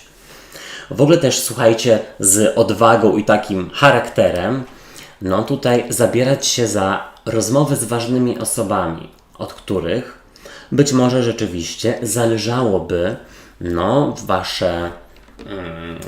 stan Waszego konta na przykład, to pewnie Was najbardziej interesuje, słuchajcie, albo jakieś Wasze bezpieczeństwo czy komfort. Po prostu śmiało, z odwagą naprzeciw też wyzwaniom. Czego nie robić, czego unikać? No tutaj, słuchajcie, jest karta świata, ale akurat w tej talii, jak na nią spojrzałem, to pierwsze takie, słuchajcie, pierwsza myśl to było nie zapuścić gdzieś korzeni. I teraz tak, o co chodzi?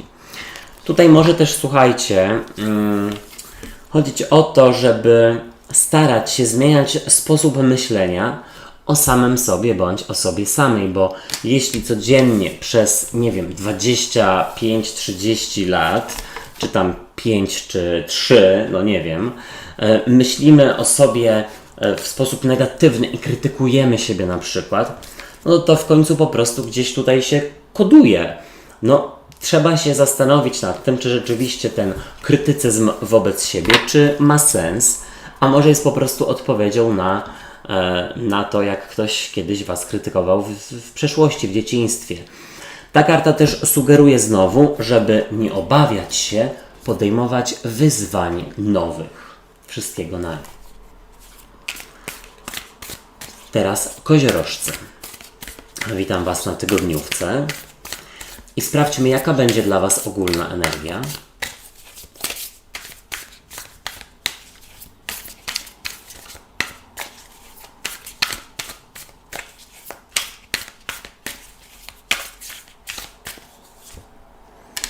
Oho, paź monet. Tego to tutaj jeszcze nie widziałem w tej talii. Co do Was przychodzi, co się pojawia?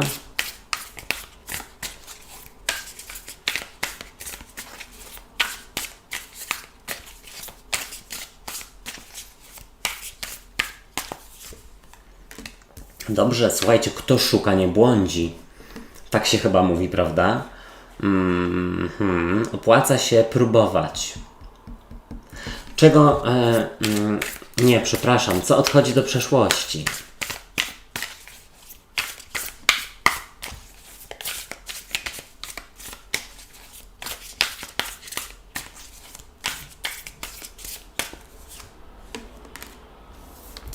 A to dziwne akurat, bo tutaj jest królowa buław i muszę Wam od razu powiedzieć, że jest to chyba najpiękniejsza królowa buław, jaką widziałem do tej pory. Albo jedna z najpiękniejszych.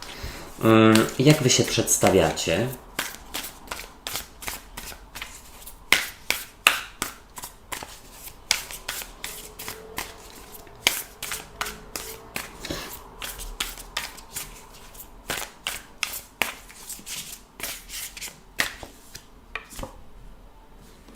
Słuchajcie, macie dwóch paziów już, kielichów i monet. No mam wrażenie, że ktoś rzeczywiście bardzo chciałby zacząć coś nowego. Jest tutaj zapał, jest tutaj chęć, motywacja. Momentami może być to oczywiście słomiany zapał i no tutaj jest informacja, żeby raczej gdzieś podążać tym, co Wam się umyśli, no bo jeśli coś za Wami chodzi od jakiegoś czasu, i nie mówię tutaj o nowej sukience, czy o nowej koszuli, czy butach, ale bardziej o kursie językowym, czy przeprowadzce na przykład, no to gdzieś najprawdopodobniej no to ma sens i to powinno się zadziać. Jaka jest dla Was rada?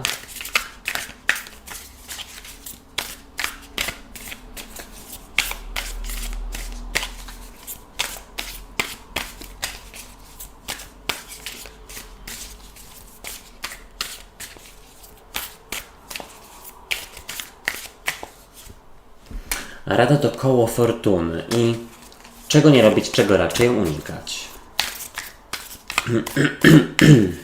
Zobaczcie. Człowiek wraca z urlopu i już tutaj po prostu jakaś chrypa, jakiś głos tracący się, tracenie głosu. O, słuchajcie, no bardzo ładne czytanie, momento i no muszę powiedzieć, że tu jest kolejna karta, która jest jedną z najpiękniejszych, jakie kiedykolwiek w ogóle widziałem, a widziałem trochę tych talii. I macie, zobaczcie, i macie ją z przełożenia i również jeśli chodzi o znaczenie, ale też przede wszystkim jeśli chodzi o to, jak wygląda, względy wizualne. Powiem tak. Ogólnie będzie dobrze. Tutaj też karty, wiecie co, doradzają, żeby spróbować się bardziej rozwijać, żeby w ogóle więcej się rozwijać, próbować gdzieś, słuchajcie, no w ogóle więcej.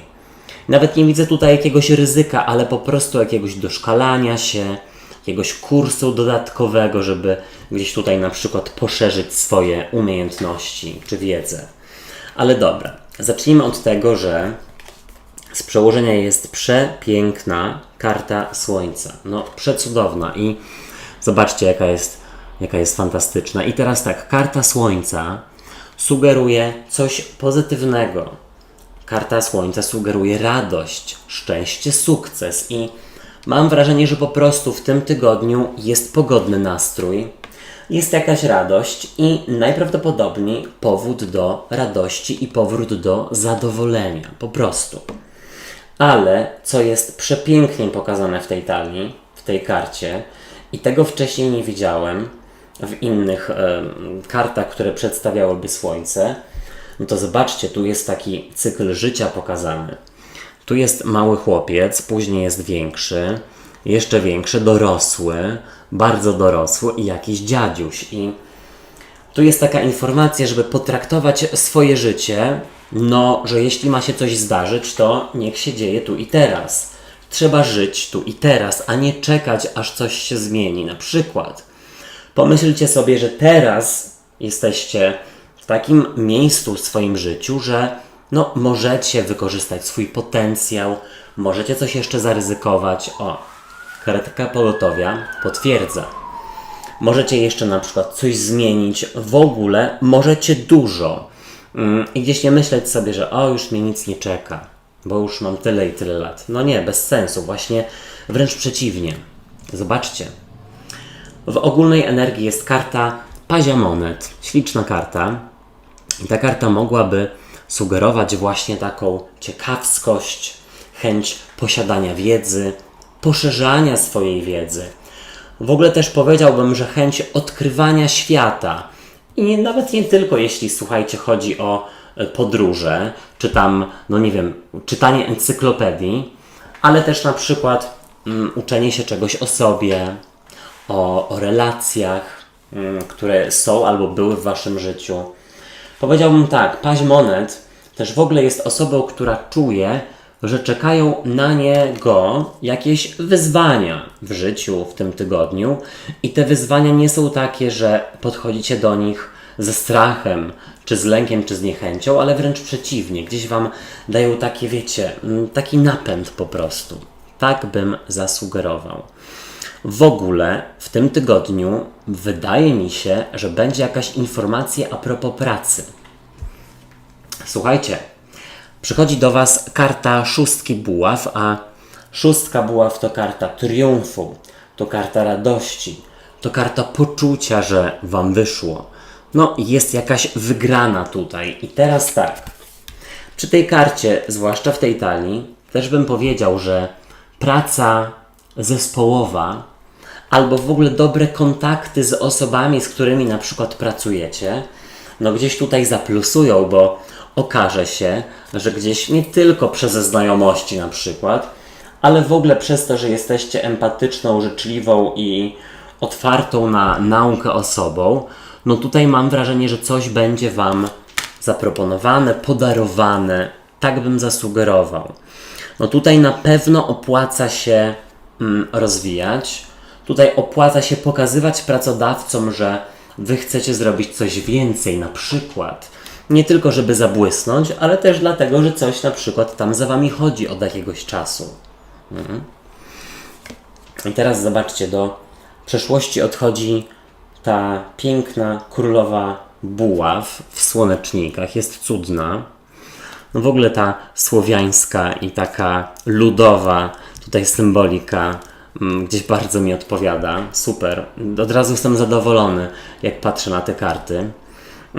Słuchajcie, ona mogłaby pokazywać kobietę, która jest gdzieś tutaj bardzo pewna siebie, która gdzieś tutaj lubi rządzić, która gdzieś tutaj lubi przewodzić, rozstawiać po kątach. I teraz tak, z taką kobietą mam gdzieś wrażenie, że łatwiej Wam się współpracuje. Jedna rzecz. Druga rzecz jest taka, że jakaś upartość z Waszej strony też się kończy i możecie spojrzeć gdzieś tak bardziej z otwartością na swoje życie zawodowe, czy w ogóle na życie. Tak bym powiedział, czyli to też a propos tego cyklu z karty Słońca, czyli ja chcę żyć tu i teraz, ja chcę się rozwijać, ja chcę, nie wiem, podróżować czy ryzykować zawodowo, bo później mogę nie mieć tyle siły i motywacji. Ale też mam wrażenie, że ktoś zdaje sobie sprawę z tego, że pewna kobieta, jeśli jest z kimś w relacji, wcale nie ma tak dobrze z tą osobą, jak Wam się wydaje. I nie to, że Was gdzieś to podbudowuje, ale gdzieś tak jakby zmienia Wam obraz na temat w ogóle związków, relacji i innych. Może tak naprawdę dobrze, że jakieś tam rozstanie kiedyś u Was było, no bo teraz ktoś inny musi się męczyć z tą osobą.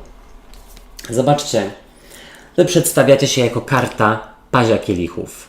Śliczny Paź Kielichów, który jest radosny, zadowolony i pełen pogody ducha i takiej gdzieś wiary dziecięcej w siebie, chęci odkrywania i to jest fantastyczne. Nie zabijajcie w sobie tego, wręcz przeciwnie, rozwijajcie.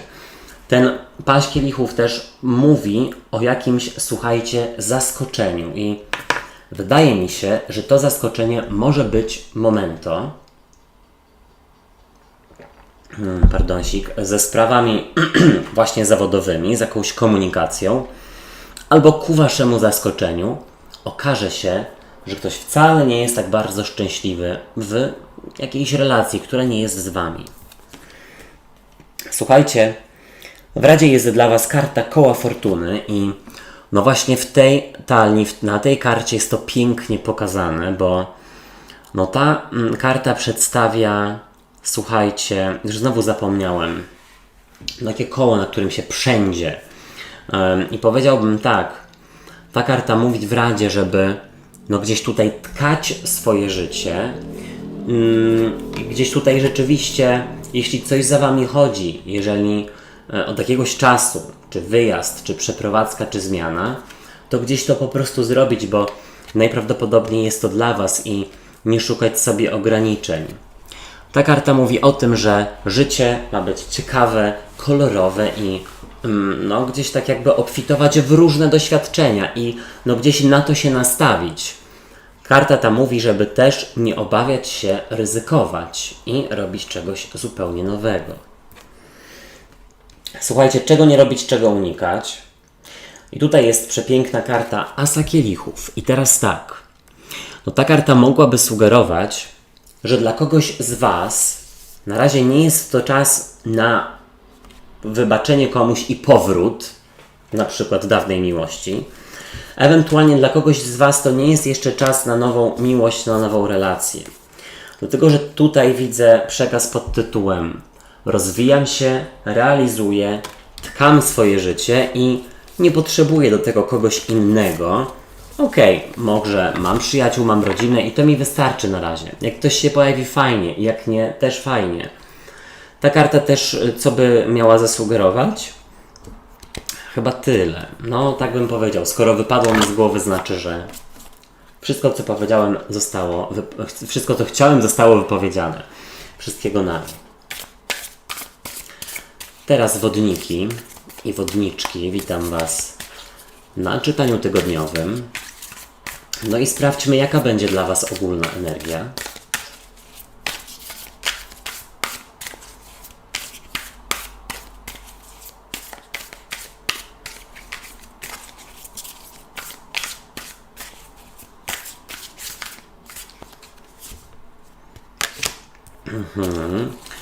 Co do Was przychodzi, co się pojawia.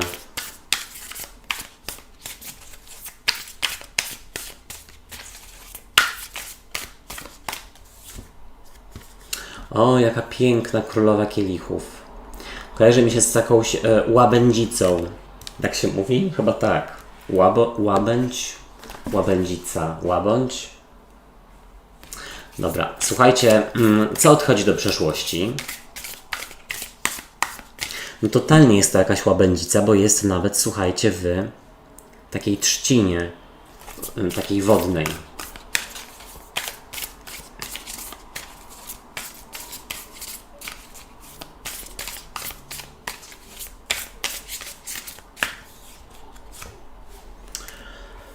Okej. Jak Wy się przedstawiacie? Bo to jakby się, słuchajcie, na przykład okazało, że nie trzeba czegoś zmieniać, bo w obecnym miejscu można dojść do porozumienia z jakąś kobietą. Wybaczcie, tracę głos. I to może być związane chyba a propos pracy, mieszkania, domu, nieruchomości.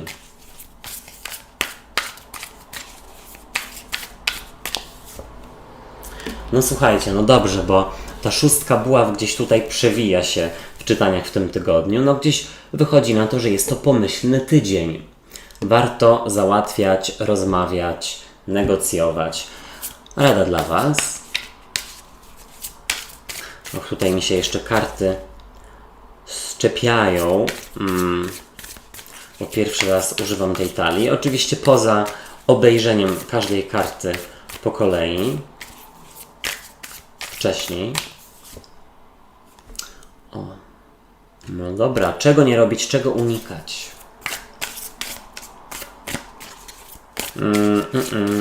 Słuchajcie, ciekawy przekaz. Tak myślę. Ładny rozkład. Ja widzę, że gdzieś tutaj i to może być takie takie interesowne. W ogóle tak Wam się może wydać. W ogóle tylko pokażę, że macie dwie królowe. Kielichów i monet. Czyli nawet może dwie kobiety są jakieś, ale słuchajcie, spokojnie, bo wydaje mi się, że jakąś swoją empatią, ciepłem, taką emocjonalnością jesteście w stanie uzyskać więcej, aniżeli jakimś taką ogromną stanowczością, tutaj taką nadmierną asertywnością lub w ogóle takim byciem za szybą, czyli w ogóle odcięciem emocjonalnym. Tutaj powiedziałbym, że zwłaszcza z jakimiś kobietami dobrze Wam się będzie w tym tygodniu rozmawiało. Czujecie z nimi po prostu nić sympatii i porozumienia. No tak bym zasugerował. Zobaczcie, z przełożenia jest karta trójki monet. A trójka monet to karta sugerująca budowanie nowych fundamentów, no jeśli chodzi o jakąś relację, jeśli chodzi o jakąś posadę, jeśli chodzi o nową pracę, być może. I teraz tak.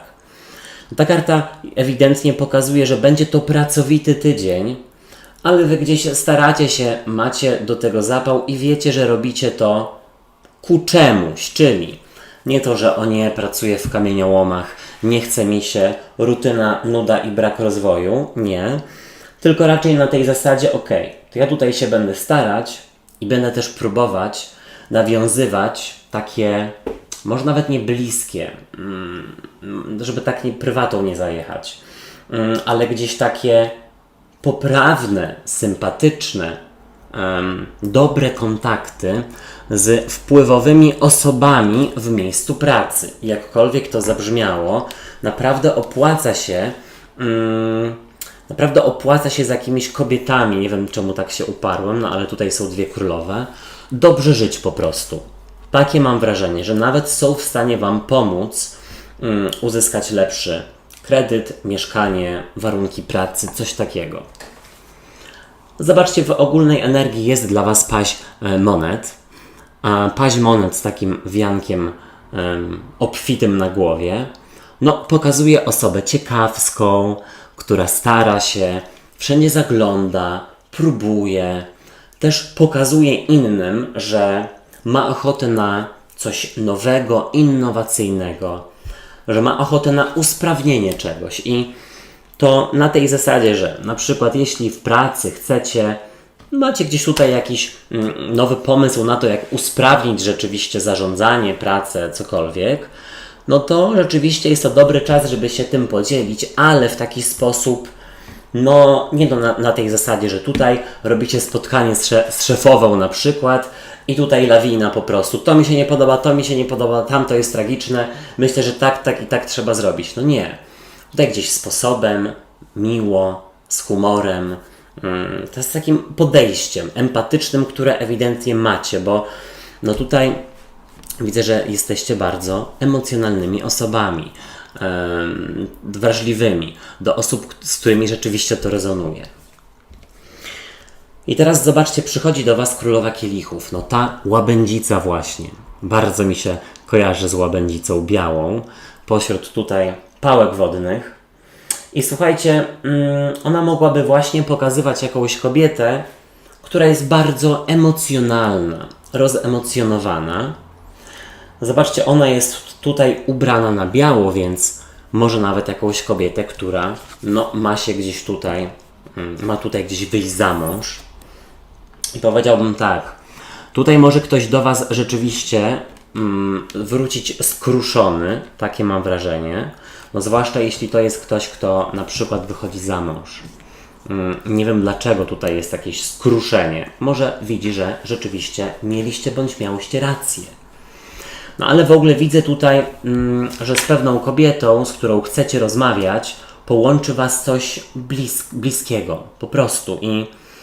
I to bardzo dobrze, bo to Wam się przyda. Jakiś kontakt, jeśli chodzi o sprawy zawodowe. Zobaczcie, do przeszłości odchodzi trójka buław. A trójka buław to jest karta bramy, czyli karta sugerująca jakiś nowy początek i nie tyle, że odejście, co po prostu gdzieś wyruszenie w nową podróż. Momento. To tak jakbyście przemówili komuś do rozsądku, żeby coś odłożył w czasie lub odłożyła, na przykład ślub lub podróż jakąś. Ewentualnie widzę, że tutaj zauważacie, że w obecnym miejscu pracy, czy tam w obecnym mieszkaniu, na przykład jeśli wynajmujecie, na przykład, no są jakieś szanse zostania na dłużej, na więcej, z lepszą umową, z lepszymi warunkami. Widzicie, że wcale nie musicie czegoś zmieniać. To jest dla Was takie bardziej jasne w tym tygodniu. O, bardzo dobrze. I tutaj zobaczcie, Wy przedstawiacie się jako szóstka buław, a szóstka buław to jest właśnie karta triumfu, radości, wygranej.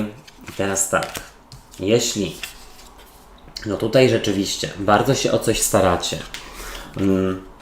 jeśli tutaj rzeczywiście no tutaj innym pokazujecie nową drogę, nowy sposób, no to naprawdę możecie zaplusować i dzięki temu nawet zauważycie, że jakiś zespół, bo przy szóstce buław ja tutaj widzę pracę zespołową, że gdzieś pewien zespół odżywa. No w ogóle słuchajcie, widzę, że jest tutaj gdzieś triumf nad pewną kobietą, która była ostatnio rozemocjonowana i rzeczywiście tutaj sięga po rozum do głowy, albo bardziej w ogóle już sięga po wodnika. No, tak bym zasugerował.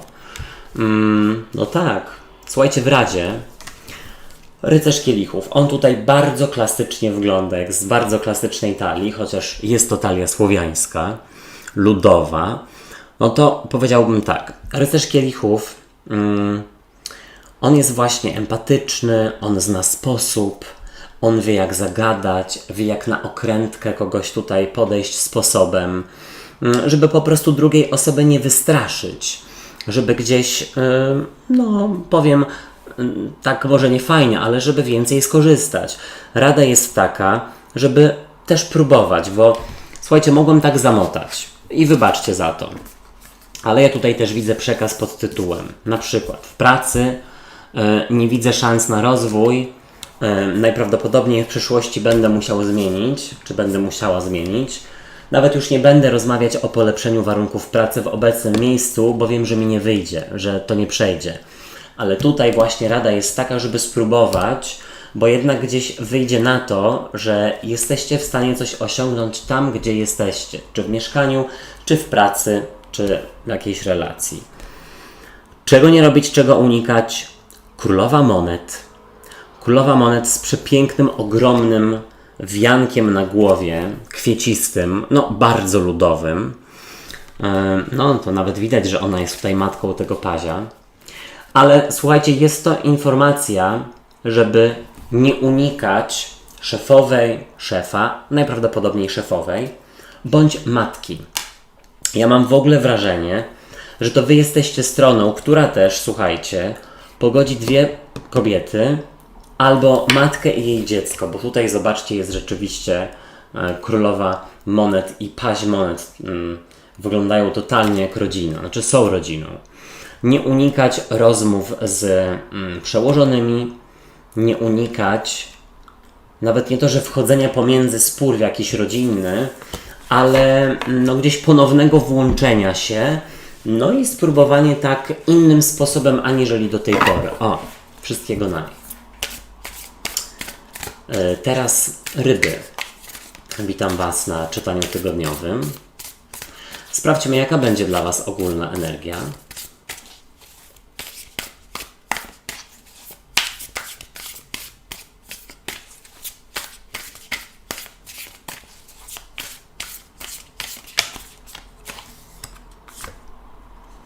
O, no tej karty jeszcze nie widziałem podczas tego rozkładu, tych rozkładów tygodniowych. Co do Was przychodzi?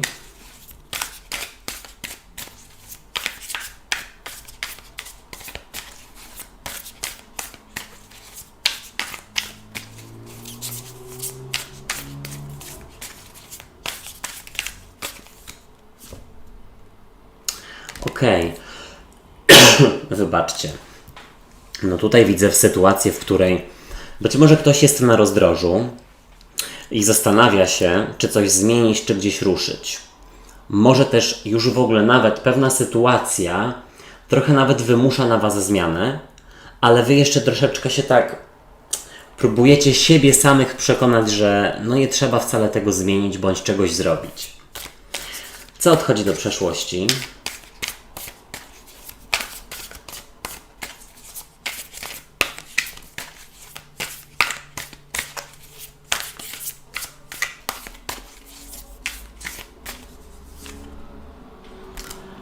Okej. No tutaj, słuchajcie, trzeba zadziałać rozumem, rozumowo, aniżeli sercem i w ogóle iść za tym, co podpowiada Wam intuicja.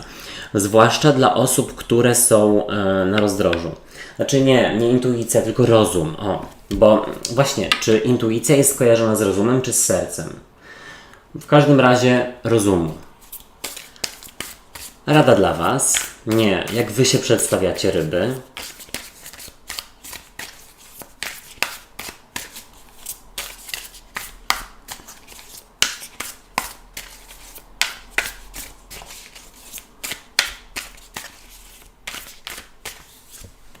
Ale też w ogóle mam wrażenie, że nie mówicie o swoich potrzebach, zwłaszcza w jakiejś relacji. Na przykład jest być może ostatnio troszeczkę rutynowo, może troszeczkę nudno, ale nie powiedzie swojemu partnerowi lub partnerce: no hej, tutaj podnieś te 4 litery z kanapy i chodźmy gdzieś, nie wiem, na rowery, na weekend pojedźmy, nie wiem, pod namiot, nad jezioro, cokolwiek.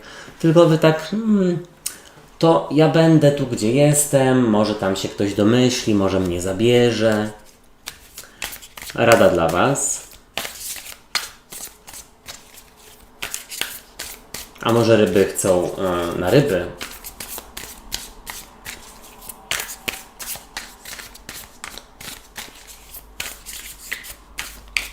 Albo popływać. No ja ostatnio sobie popływałem w oceanie. Słuchajcie, czego nie robić, czego unikać. Znaczy popływałem, no tak bez przesady, no troszeczkę tylko. Jakoś nie przepadam, szczerze mówiąc, za kąpielami, w sensie w takich zbiornikach wodnych na zewnątrz. No chyba że jest to morze, ocean, no to okej, ale na przykład jezioro, zalew, Chociaż kiedyś przepadałem, słuchajcie, naprawdę. Za dzieciaka to w ogóle wszystko się robiło nie myśląc o konsekwencjach i szczerze, wiele razy nawet one nie przychodziły, więc jaki z tego morał?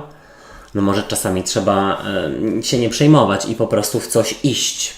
Momento, pardonsik. Słuchajcie, no same miecze i buławy się pojawiły. I o cóż tutaj może chodzić? Ryby.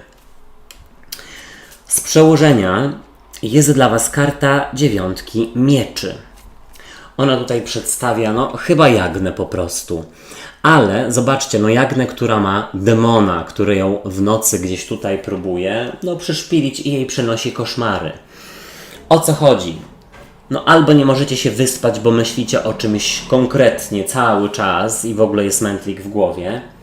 I jest to informacja, że trzeba się troszeczkę wyciszać, najlepiej na łonie natury. Ale też jest to informacja, że no rzeczywiście coś wyolbrzymiacie, albo coś być może leży Wam na sercu lub na duszy i nie chcecie o tym powiedzieć. I to po prostu gdzieś narasta i narasta i narasta. To może być, słuchajcie, nawet związane z potrzebą na przykład zmiany lub przeprowadzki, wyjazdu, cokolwiek. Tak bym powiedział, no coś tutaj się w Was kotłuje, no co nie pozwala Wam momentami lekko spać, lekko śnić. I teraz tak, w ogólnej energii jest dla Was piękna 6 mieczy, no śliczna jest i 6 mieczy no, może sugerować jakąś podróż i wyruszenie do przodu. Coś, co już jest najprawdopodobniej konieczne. I czy konieczna jest zmiana pracy, zawodu, mieszkania, a może fryzury, słuchajcie, nie żartuję, chociaż może. Wybaczcie. Co ja tam mówiłem? No, że jest konieczna jakaś zmiana, jest konieczne wyruszenie do przodu. I nawet jeśli na razie się przed tym wzbraniacie, to i tak nadejdzie. W ogóle mam wrażenie, że w tym tygodniu jest jakaś podróż, o którą się stresujecie lub obawiacie. Być może się zastanawiacie, czy w ogóle Was na to stać, czy w ogóle trzeba, czy można, czy teraz albo może lepiej to odłożyć w czasie. Coś na tej zasadzie. No i teraz tak, zobaczcie, no przychodzi do Was karta 2 buław i 2 buław to jest z jednej strony taka strefa komfortu związana z tym, że no jestem tam, gdzie mi no nawet odpowiada, czuję się bezpiecznie, chociaż właściwie czuję, że potrzebuję lub stać mnie na więcej, no ale gdzieś tam no utknęłam. Może w ogóle nawet nie będę próbować. Ale też słuchajcie, ta karta mogłaby, patrząc na ten rozkład, mówić o takim uparciu się uparciu się przy niespełnianiem jakiejś swojej potrzeby, bądź z niewypowiadaniem tego, czego potrzebujecie. O, mam nadzieję, że ma to sens i że z kimś to rezonuje. Dwójka buław jak najbardziej może mówić o czym? O byciu na rozdrożu. No ktoś z Was się zastanawia. Zostać czy odejść? Zmienić czy nie zmienić? Zaryzykować czy raczej nie? Zobaczcie, tutaj do przeszłości odchodzi karta Królowej Mieczy. A Królowa Mieczy jest, słuchajcie, osobą, która może być uznawana za zimną, ale ona jest przede wszystkim taka bardzo mądra, opanowana, inteligentna. Ona jest tutaj fantastyczną przywódczynią, fantastyczne ma tutaj zdolności rozmawiania, dyplomacji. I słuchajcie, ta karta odchodzi do przeszłości, czyli co? Gdzieś tutaj mam wrażenie, że albo za bardzo się czymś emocjonujecie lub patrzycie właśnie sercem, aniżeli głową, albo po prostu rzeczywiście brakuje Wam odwagi, żeby coś komuś powiedzieć. Na przykład, Heniek, słuchaj, ostatnio, czy tam Zośka, ostatnio są nudy. Jest niby lato, ale nic ciekawego nie robimy. Ja nie chcę tutaj zgnić w domu po prostu. Chodźmy gdzieś nad jezioro. Na przykład na weekend. Jak Ty nie chcesz, to wypuść mnie z koleżankami czy z kolegami. Na przykład. Tutaj brakuje jakiejś odwagi lub w ogóle motywacji do wypowiedzenia czegoś lub zaryzykowania. I tutaj zobaczcie do przeszłości. Nie, już wiemy co odchodzi. Wy przedstawiacie się jako piątka mieczy. I właśnie, piątka mieczy to jest takie zamiatanie spraw pod dywan. Czyli jest jakaś potrzeba do spełnienia, ale gdzieś udaje, że jej nie ma, albo myślę, mam nadzieję, że ktoś się tutaj domyśli, i że sam tę potrzebę moją spełni. A to tak nie działa. Tutaj też w ogóle jest informacja, żeby nie zamiatać jednak pod dywan, bo w końcu ten dywan urośnie i odleci po prostu gdzieś tutaj z Alladynem i tyle będzie. I wszystko po prostu eksploduje, co było pod tym dywanem.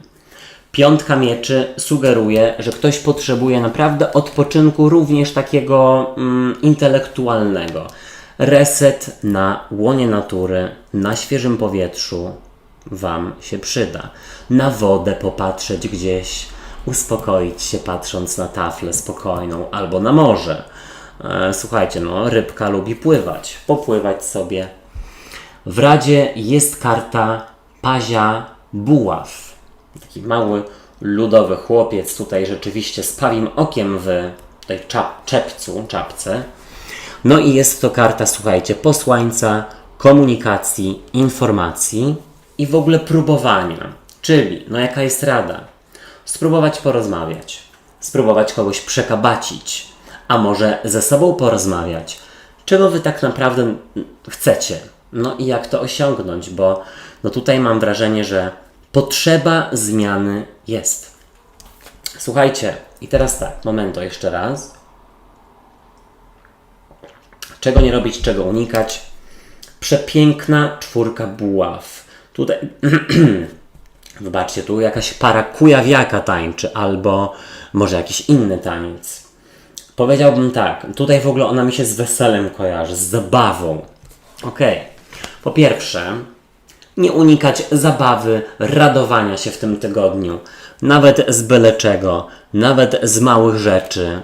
Wyjechać sobie może do rodziny na weekend, potańczyć gdzieś w ogrodzie, czy w parku, czy nad jeziorem. Rozerwać się, nie unikać tego, ale też informacja jest taka, bo zobaczcie, tutaj 4 buławy ograniczają z każdej strony.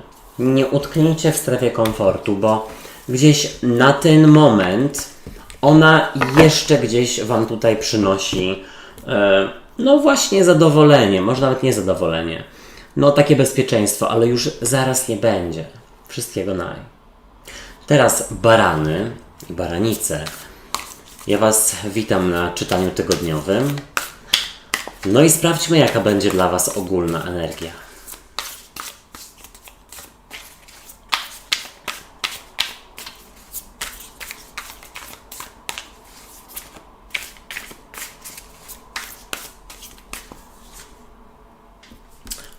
Być może jakiś wyjazd będzie, albo w ogóle. Mam wrażenie, że jest sporo wyzwań i trzeba będzie gdzieś tutaj kontrolować sytuację. Co do Was przychodzi, co się pojawia?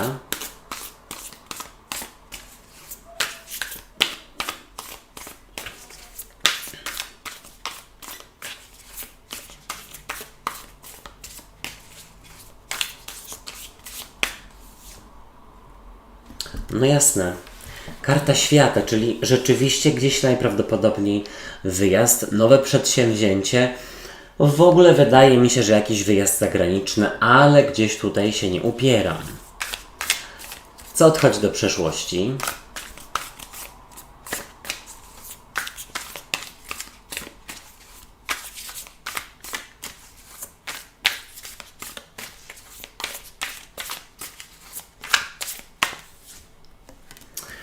Okej, słuchajcie, do przeszłości odchodzi jakieś wahanie się? Jak wy się przedstawiacie? Ale być może też, słuchajcie, wahania nastrojów odchodzą do przeszłości. Na tej zasadzie, że po prostu barany mogą gdzieś zapuścić korzenie, najprawdopodobniej na jakimś wyjeździe. Po prostu odpoczywać i nie robić nic. Chyba że no chcecie gdzieś tutaj aktywnie spędzić ten czas, no to też gdzieś jest to zapuszczenie korzeni, no bo jakby w tym zwiedzaniu, w tym odkrywaniu właśnie jesteście i nie myślicie o tym, co jest dookoła. Jak wy się przedstawiacie?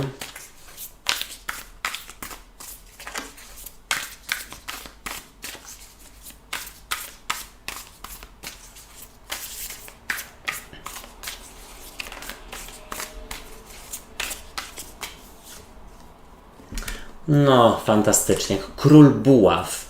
No to czyli po prostu tak jak trzeba. Jesteście w swojej energii. No, jeżeli chcecie, to możecie sobie zamienić na królową buław. W ogóle powiem Wam, że w tej talii jest taki no, silnie zaznaczający się motyw drzew, roślin i bardzo mi się to podoba. Tutaj u Was też jest tego dużo. Jaka będzie rada?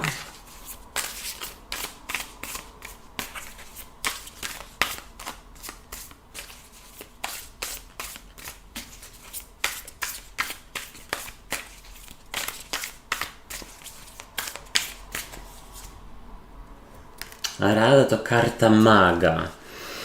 No dobrze, czego raczej nie robić, czego unikać?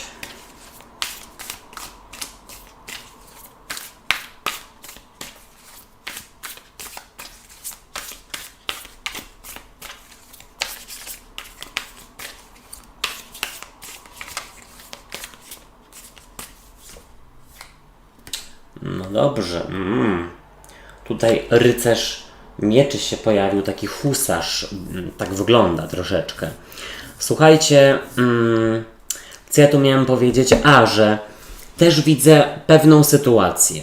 To nie jest dla Was wszystkich tutaj. Jeżeli Wam to odpowiada, to do siebie bierzcie, bo może nie macie takiej sytuacji.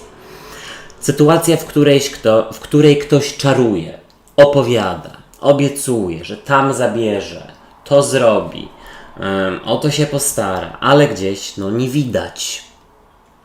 Gdzieś tutaj czyny, a nie słowa są ważniejsze. I mam wrażenie, że z takim czarodziejem lub czarodziejką, czyli osobą, która gdzieś tutaj mydli oczy, no to gdzieś widzę, że jest rozprawienie się. O, tak bym zasugerował.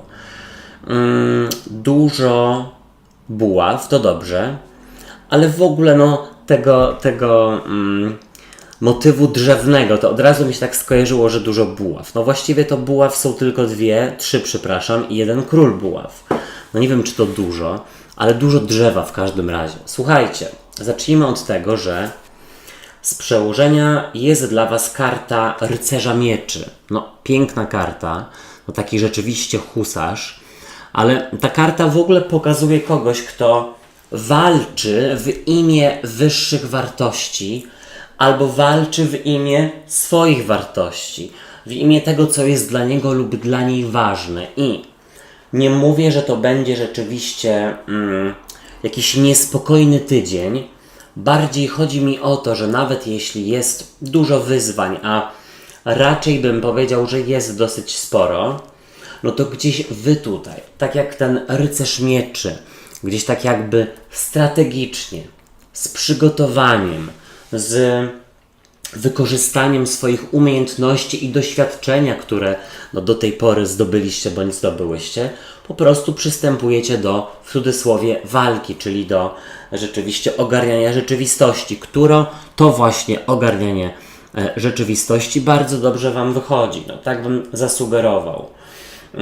Tutaj doskonale wiecie, ku czemu zmierzacie i to jest bardzo dobre, bo też bym powiedział, że najprawdopodobniej jest to czas, żeby postawić sprawę, no jasno, kawa na ławę, jeśli chodzi o, mam wrażenie, przełożonych lub jakiegoś czarodzieja lub czarodziejkę, czyli osoba, która dużo gada, ale mało robi. Słuchajcie, dużo używa tego języka, ale raczej bardziej do mówienia, aniżeli do czegoś innego. Słuchajcie, w Radzie jeszcze nie, w ogólnej energii jest, zobaczcie, karta Rydwanu, która nie wiem zupełnie czemu, ale pokazuje tutaj taką rozwścieczoną wiedźmę. Ale jest to w ogóle karta, która sugeruje gdzieś wyruszenie do przodu, przejęcie kontroli, dlatego że ona gdzieś tutaj złapała, ta wiedźma, 2 ptaki. Jest to gdzieś kruk i sowa, więc ona gdzieś jakby umie je poskromić. Tego kruka i sowa, a gdzieś są to jakby ptaki wolne, powiedzmy, które trudno jest właściwie złapać. I chodzi o to, że gdzieś idealnie umiecie kontrolować sytuację. Po prostu. Najprawdopodobniej rzeczywiście tego ogarniania, zwłaszcza niesfornych osób, na przykład w pracy, lub dzieciaków, czy tam w ogóle osób, które z Wami wyjeżdżają na urlop, tego będzie dużo, to gdzieś Wy tutaj przewodzicie i popędzacie innych. W ogóle znowu to podkreślę, najprawdopodobniej jest wyjazd, który był, że tak powiem, wywalczony, który jest zasłużony. Jakiś urlopiks może się szykuje. Zobaczcie, przychodzi do Was przepiękna karta świata, która tutaj pokazuje, taką bym powiedział panią wiosnę, która tutaj powiedziałbym, że mówi przede wszystkim o, po pierwsze, wyjeździe w świat, o otworzeniu horyzontów, o być może wyjeździe zagranicznym, ale też o umiejętności rzeczywiście zapanowania nad sytuacją i to Wam otwiera gdzieś drzwi do czegoś więcej. Być może, jeśli na przykład staracie się o stanowisko menadżerskie, czy tam zarządzające, jakiekolwiek inne, może rzeczywiście ktoś zobaczy Wasze umiejętności tutaj, takiego empatycznego i z głową podejścia do innych, i gdzieś, nie mówię, że już Wam teraz zaproponuje coś innego, ale będzie miał lub miała Was na uwadze. Karta świata tutaj mówi o zapuszczeniu korzeni, tak patrząc na tę kartę, momento. I wychodzi gdzieś na to, że rzeczywiście zasłużony urlop lub odpoczynek nadchodzi. I powiedziałbym znowu, że tu jest dużo władzy w tych kartach. Oj, bardzo dużo. Słuchajcie, władzy też nad swoimi emocjami, bo tutaj i rycerz mieczy, i ta wiedźma na karcie, słuchajcie, Rydwanu, i ta pani wiosna, oni gdzieś tutaj wszyscy mają kontrolę nad rzeczywistością i nad tym, co się dzieje pod ich kopułą. Słuchajcie, do przeszłości odchodzi karta 2 monet. Też piękna, leśna taka wróżka i ta karta sugeruje taką konieczność balansowania, czyli po pierwsze, albo ktoś tutaj przestaje mydlić oczy lub rzeczywiście z osobą, która sobie z Wami pogrywa gdzieś tutaj, wiecie jak do niej podejść. Ewentualnie, jeśli w pracy, czy w ogóle w życiu ostatnio było tak, że nie wiadomo było w co ręce włożyć, bo zobaczcie, tutaj ta karta przedstawia żonglera, który tutaj rzeczywiście musi wybierać stale, za co ja się teraz wezmę. Tu coś zaczynam, ale tam jeszcze coś innego mi kipi i też muszę się za to zabrać. Wszystko naraz. Tu jest informacja, że nie trzeba tak rzeczywiście koniecznie wybierać.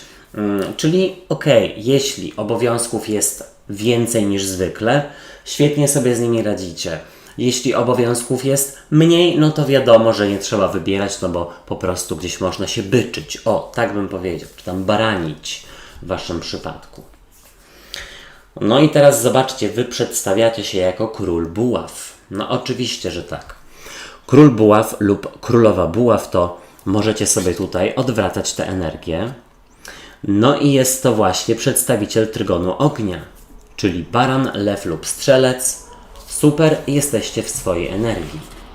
Król buław jest gdzieś tutaj władczy, wie co ma robić, jest pewny siebie, jest zadowolony, też umie właśnie zapanować nad jakimś rozemocjonowaniem i nad jakąś huśtawką, która tutaj jest w postaci dwójki monet.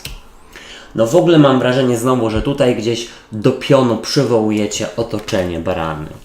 No być może rzeczywiście w pracy niesforne osoby, albo po prostu rodzina lub znajomi na wyjeździe gdzieś tutaj się rozbiegają i nie traktują poważnie jakichś spraw. Zobaczcie, w Radzie macie kartę maga, która tutaj wcześniej wydawało mi się, że wygląda jak Kmicic. Później jak Twardowski.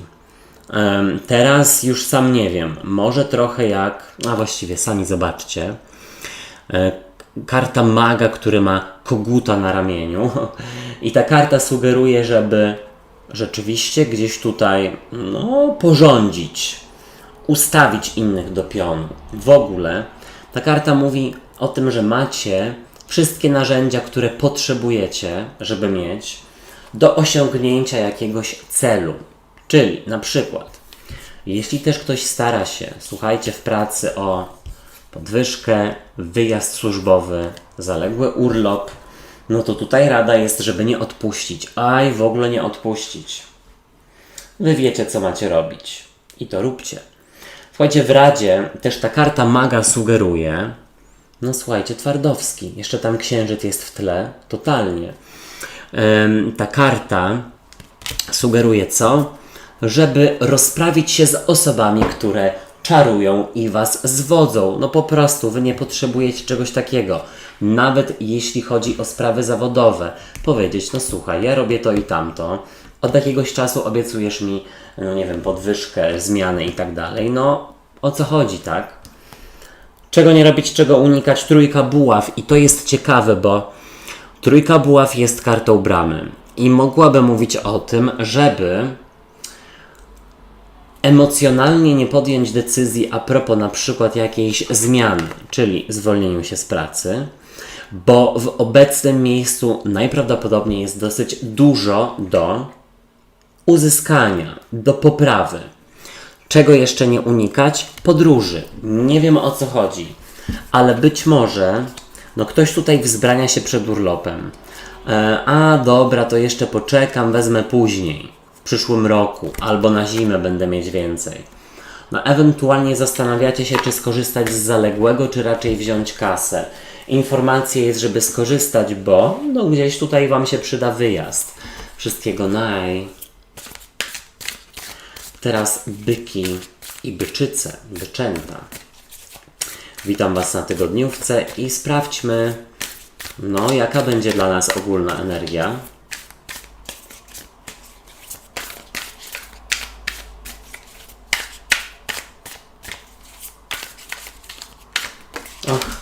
Momencik, bo wypadła mi karta. Już jestem i nie biorę jej, dlatego że się nie odwróciła.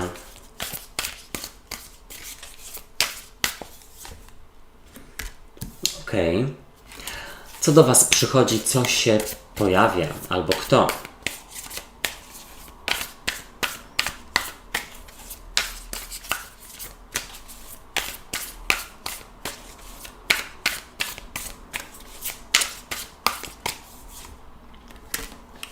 O, słuchajcie, przecudowna karta. Moja ulubiona w ogóle. Oczywiście wiadomo, że jest to karta gwiazdy, już każdy wie. I w tej talii jest po prostu tak przedstawiona, że szok. Co odchodzi do przeszłości?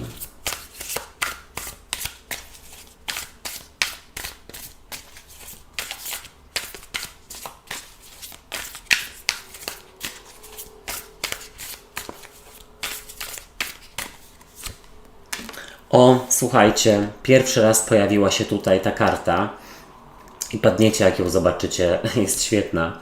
Jest 4 monet, ale jest przedstawiona jako gęś. Jak wy się przedstawiacie?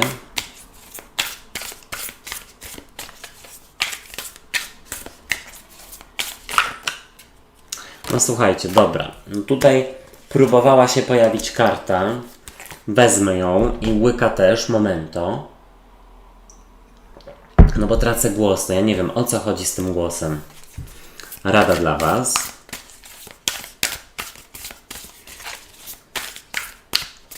No powiem tak. Byki być może żyją w iluzji.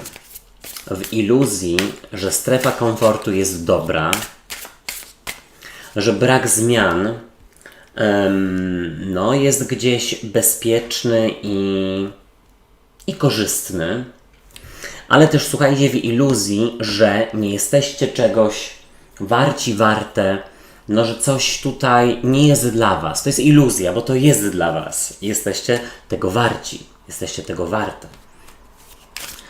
Czego nie robić, czego unikać?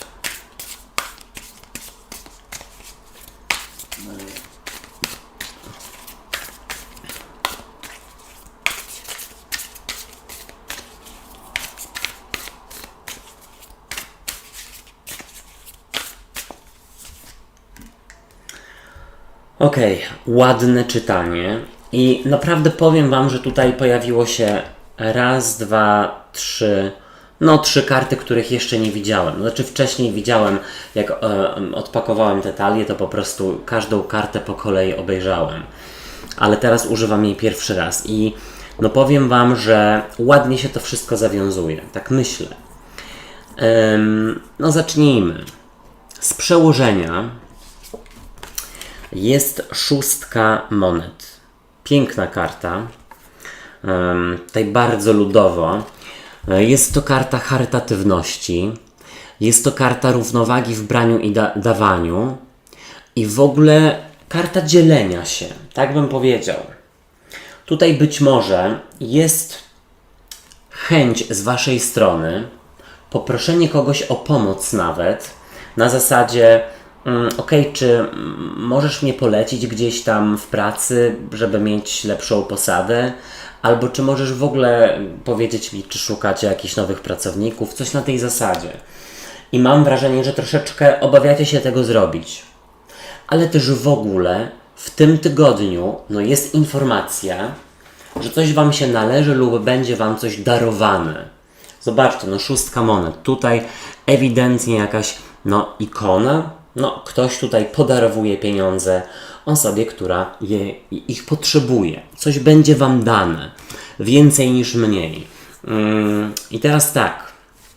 Na dopełnienie tego, w ogólnej energii jest dla was no tutaj leśna wróżka, leśna elfica, która jest przykuta do drzewa, właściwie przywiązana roślinami. Jest to 8 mieczy, czyli karta autosabotażu, braku wiary w siebie i takiej klatki umysłowej. Na zasadzie nie zapytam kogoś o pomoc, nie zapytam kogoś o radę, nie aplikuję na to stanowisko, dlatego że obawiam się, że się nie nadaje. No po prostu gdzieś brak wiary w siebie z jednej strony, ale też słuchajcie, no tu jest taka informacja, że są pewne byki, które utknęły w strefie komfortu i myślą sobie, no dobra, jest stabilnie, jest bezpiecznie, po co psuć, ale momentami może być nudno.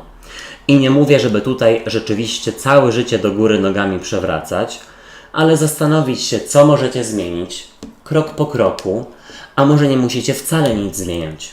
Może potrzebujecie tylko dodać coś, na przykład jakąś pasję, jakieś hobby, no cokolwiek, tak bym powiedział. No i co do was przychodzi? Słuchajcie, przepiękna karta. Karta gwiazdy. Zobaczcie tylko na nią.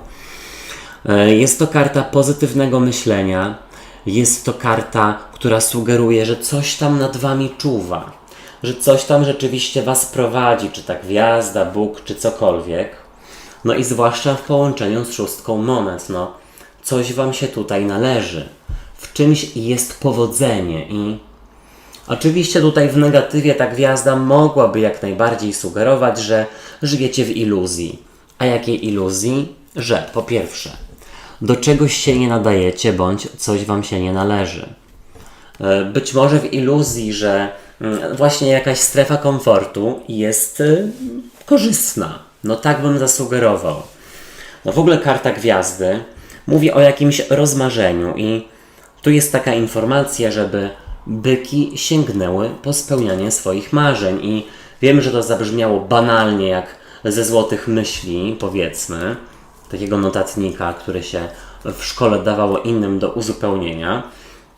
Ale no, takie, słuchajcie, takie proste prawidła są, naprawdę coś w nich jest. Ludowe powiedzenia, o dokładnie, tutaj w tej talii jest bardzo dużo ludowości, więc takie prawidła też pasują. Słuchajcie, i teraz hit. Do przeszłości odchodzi kaczka w koronie. Nie, zobaczcie. Nie, to nie jest kaczka, to jest gęś. Zobaczcie. Albo łabędzica. Nie, to jest gęś. Słuchajcie, do przeszłości odchodzi 4 monet. A 4 monet, no tutaj, ona mogłaby mówić o pewnego rodzaju uparciu się przy tym, co znacie, co jest bezpieczne. No więc rzeczywiście jest informacja, że trzeba się zastanowić nad ewentualną zmianą lub porzuceniem strefy komfortu, ale też tutaj zobaczcie, ta gęś ma na sobie koronę, tu siedzi na klejnotach, na szyi ma tutaj jakieś skarby i jest to informacja, że zapominacie momentami, ile jesteście warci, warte, jak bardzo jesteście zdolni, zdolne, jak bardzo jesteście pięknymi duszami i momentami rzeczywiście gdzieś tutaj może być zwątpienie w siebie, zupełnie niepotrzebnie, bo trzeba też spojrzeć właśnie na siebie całościowo. Każdy z nas się składa z różnych części i jak czasami ta smutna lub na przykład taka, która ma brak wiary w siebie, część przeważa, to nie zapominajcie, że ona jest tylko waszą częścią, a całościowo jesteście git. Słuchajcie, ta delikatniejsza część wasza też jest potrzebna. Dużo informuje nas. No i teraz tak, zobaczcie, wy przedstawiacie się jako 3 kielichów, też przepiękna karta. Tutaj 3 świtezianki w wodzie z wiankami na głowie i tutaj kielichy w górę. Podobna karta do gwiazdy, ale nie do końca. I jest to karta, słuchajcie, świętowania, radości, informacja, że można wznieść kielich do góry. Zobaczcie, tutaj naprawdę są pozytywne karty. Można wznieść kielich do góry też dlatego, że tutaj jest ta 6 monet, więc coś najprawdopodobniej ku waszemu zdziwieniu wam się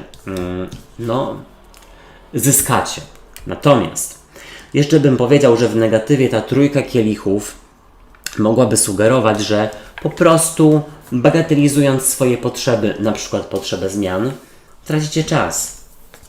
Zobaczcie. W Radzie jest 3 buław, czyli karta bramy. Karta, gdzieś tutaj wyruszania do przodu, momento. Oj, pardonsik. Tutaj pewnie ciamkam i tutaj szklankę tak mocno odstawiłem.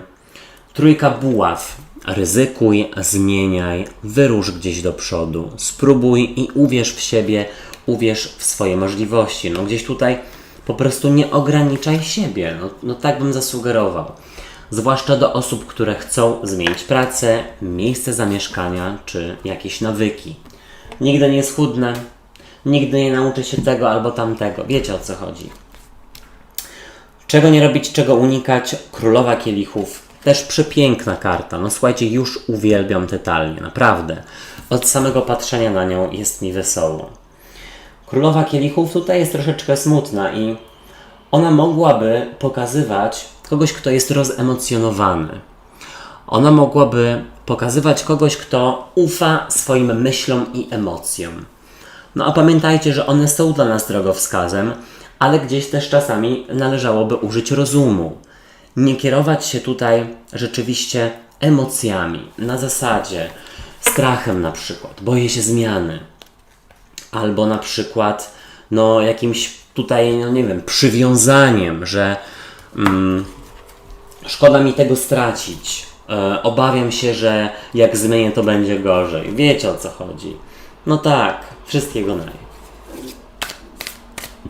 Bliźnięta, witam Was na czytaniu tygodniowym.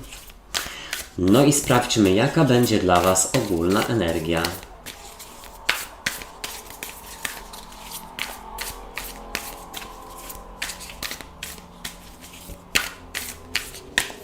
Och, motocykl już tutaj słyszę w tle. No, piękny kapłan. Przepiękny. Co... Wybaczcie, oj, już naprawdę tracę głos. Co do Was przychodzi? Ja tutaj zamiast soku to powinienem syrop pić na kaszel, który gdzieś tutaj stoi. A jakbym dolał syropu do soku?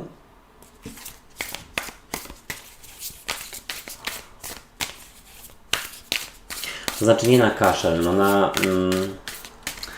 na suche gardło.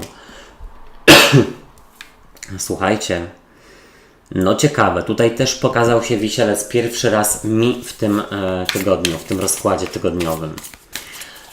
Z tej talii, co odchodzi do przeszłości?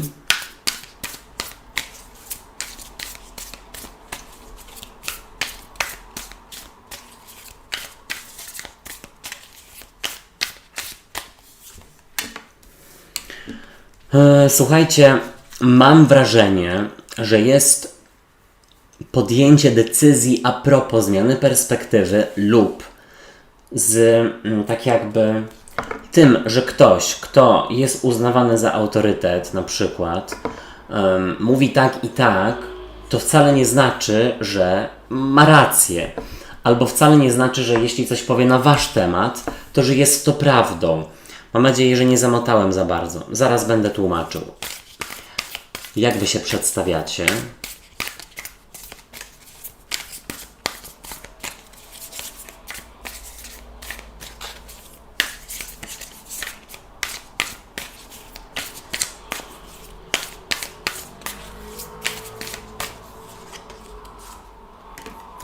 Okej, no jest, słuchajcie, ewidentnie brak komunikacji z osobą, która być może uważa się za autorytet, ale wcale nie jest. Przynajmniej nie dla Was. Rada dla Was.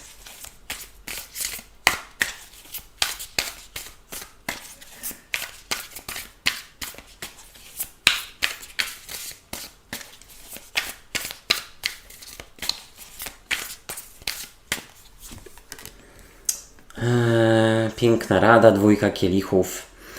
No jest informacja, żeby spróbować i żeby się pojednać, bo to też jest tak, że nie trzeba tutaj od razu kogoś skarcić czy nakrzyczeć, ale można jakoś sposobem, z humorem i tak dalej. Czego nie robić, czego unikać.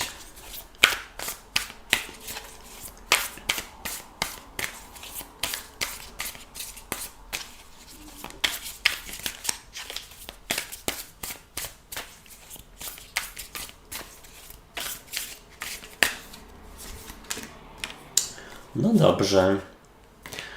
No ciekawe, słuchajcie, pierwszy raz używam talii, a jest już jedna karta odwrócona. Jest ona z przełożenia i powiem Wam, że macie 3 króli. I jest to król mieczy, król kielichów i król monet. No zobaczcie tylko na nich. No tak dosyć młodo są tutaj przedstawieni, pomimo tego, że mają tutaj jakieś bujne zarosty i gęste. Ale tak, król mieczy był tutaj. No dobra, o co tutaj może chodzić? Szczerze, jeszcze nie wiem, ale chyba o taką walkę o autorytet, o uznanie, o to, że ktoś tutaj próbuje się wywyższać i Wam już się ulewa trochę, albo ktoś jest bardzo na anty, być może nawet w pracy. Zobaczcie, no tutaj z przełożenia jest król mieczy, ale odwrócony. Czy tam królowa mieczy, to już możecie sobie tutaj wybierać. I teraz tak. No jest to osoba z trygonu powietrza, czyli bliźnięta, waga, wodnik. No albo ktoś, kto nie do końca umie rozmawiać dyplomatycznie. Ktoś, kto być może gdzieś tutaj emocjami się kieruje. albo w ogóle w negatywie król mieczy, to jest ktoś, kto zgrywa osobę niedostępną i tutaj gdzieś tak jakby za szybą się ustawia, po to, żeby na przykład nie doznać zranienia, na przykład. Albo żeby wzbudzić w innych szacunek do siebie, tak bym powiedział. W ogóle mam wrażenie, że tutaj może być brak komunikacji z kimś i Wam się troszeczkę ulewa. Ale zobaczcie, w ogólnej energii jest przepiękny, taki druid leśny, kapłan. I karta kapłana, czy tam papieża, czy tego właśnie druida, tutaj z kolei przedstawia kogoś, kto ma władzę, albo przynajmniej patrząc na ten cały rozkład, kogoś, kto chce mieć władzę. I powiem tak, to jesteście Wy. To Wy chcecie mieć władzę w jakiejś sytuacji, może nawet nie władzę, kontrolę nad jakąś sytuacją. I to wcale nie musi być coś negatywnego, ale Wy tutaj jeszcze się zastanawiacie, tak jakby robicie plan, jak spróbować, żeby rzeczywiście osiągnąć jakąś swoją korzyść, ale bez utraty przyjaciela, kolegi, stanowiska itd., itd. Powiedziałbym, że ten kapłan wskazuje na byka, bo jest to karta byka, ewentualnie panna albo koziorożca, albo w ogóle jakiś autorytet, prawdziwy autorytet, osoba, która naprawdę się na czymś zna. I tutaj warto jest taką osobę, najprawdopodobniej byka, poprosić o wsparcie, o radę. I teraz tak. Wybaczcie. Przychodzi do Was karta wisielca. I wisielec to jest konieczność i umiejętność spojrzenia z innej perspektywy na rzeczywistość lub na sprawy. Czyli zastanawiacie się, jakie błędy były popełnione w relacji z daną osobą wcześniej. I teraz na podstawie tego zastanawiacie się, jak porozmawiać, żeby nie urazić. Jak porozmawiać, żeby coś uzyskać, a nie stracić. W ogóle karta wisielca mówi też, słuchajcie, o tym, że za długo jesteście w takim stanie rutyny lub nic nie robienia, ale to chodzi o zwrócenie komuś uwagi lub upomnienie kogoś, po prostu. Być może kogoś, kto ma się za autorytet, a wcale nim nie jest. Tak bym powiedział. Tutaj może Wam się ulać. I teraz zobaczcie tutaj do przeszłości. Odchodzi karta króla monet. I król monet to może być pracodawca, pracodawczyni, albo właśnie tutaj w negatywie osoba, która uważa, że ma rację. I to może być byk, panna, koziorożec również, czyli trygon ziemi, bo król monet jest przedstawicielem tego trygonu. I powiedziałbym tak, tutaj ten kapłan, to jest osoba, która rzeczywiście ma rację i jest autorytetem, a ten tylko udaje rzeczywiście. Jak to się mówi, wyżej wiadomo niż 4 litery ma. Już tutaj nie będę brzydko mówił. Tutaj mam wrażenie, że wypadałoby się porozumieć z taką osobą w tym tygodniu wreszcie, ale też w ogóle mam wrażenie, że Wy chętnie, wiecie co zrobicie? Weźmiecie albo zaległy urlop, albo załatwicie sobie jakieś lewe zwolnionko, żeby po prostu poodpoczywać, bo to mi się tutaj pokazuje. I zobaczcie, Wy przedstawiacie się jako piątka mieczy. I właśnie piątka mieczy pokazuje zamiatanie spraw pod dywan lub brak komunikacji. Ale też słuchajcie, taką wiarę w to, że ktoś się zmieni, że ktoś zrozumie, że ktoś sam zauważy swoje błędy. I tutaj niestety, jako że król mieczy odwrócił się, to jest najprawdopodobniej informacja, że taka osoba wcale tego nie zrozumie. Więc na próżno czekać tutaj po prostu wypadałoby rzeczywiście porozmawiać. Tak bym powiedział. Tym bardziej, że zobaczcie, w Radzie macie przepiękną kartę dwójki kielichów, która w ogóle jest kartą miłości. Ale tutaj przedstawia taką piękną słowiańską parę, która gdzieś tutaj najprawdopodobniej się żeni w takich strojach ludowych, bo to jest ludowo-słowiańska talia. Ta karta radzi, żeby spróbować właśnie po dobroci, sposobem, z empatią. Być może ktoś po prostu tak umie sobie radzić z rzeczywistością i nie zna innego sposobu aniżeli atak lub zamrożenie. Więc tutaj spróbować rzeczywiście się pojednać, spróbować pokazać komuś drogę. Czego nie robić, czego unikać? No słuchajcie, trzeci król, przepiękny, król kielichów. Jeszcze raz tylko Wam przypomnę, że był król kielichów oraz mieczy i monet. I teraz tak, unikać króla kielichów, czyli unikać jakiegoś takiego nadmiernego rozemocjonowania. I posłuchajcie, jeśli jest zamiatanie spraw pod dywan i coś Wam leży na sercu, to wreszcie Wam się uleje i będzie wybuch. Tutaj chodzi o to, żeby takiego emocjonalnego wybuchu nie było, ale żeby komuś dozować pewną wiedzę, uwagi również sobie. W ogóle nie patrzeć na to, czy ktoś robi maślane oczy, czy ktoś, no nie wiem, coś obiecuje. No nadal, słuchajcie, zwracać uwagę i egzekwować, no ale oczywiście w taki, no może mniej wyniosły sposób, empatyczny. Mam nadzieję, że ktoś to zrozumiał i że z kimś to rezonuje. Jak nie, to sprawdzajcie czytania dla swoich znaków ascendentalnych. Wszystkiego naj.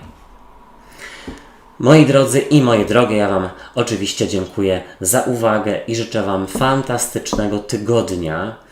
Podlinkuję gdzieś tutaj różne czytania, ale też w opisie pod filmem i w komentarzu z czasówką również je znajdziecie. Najpewniej na lipiec.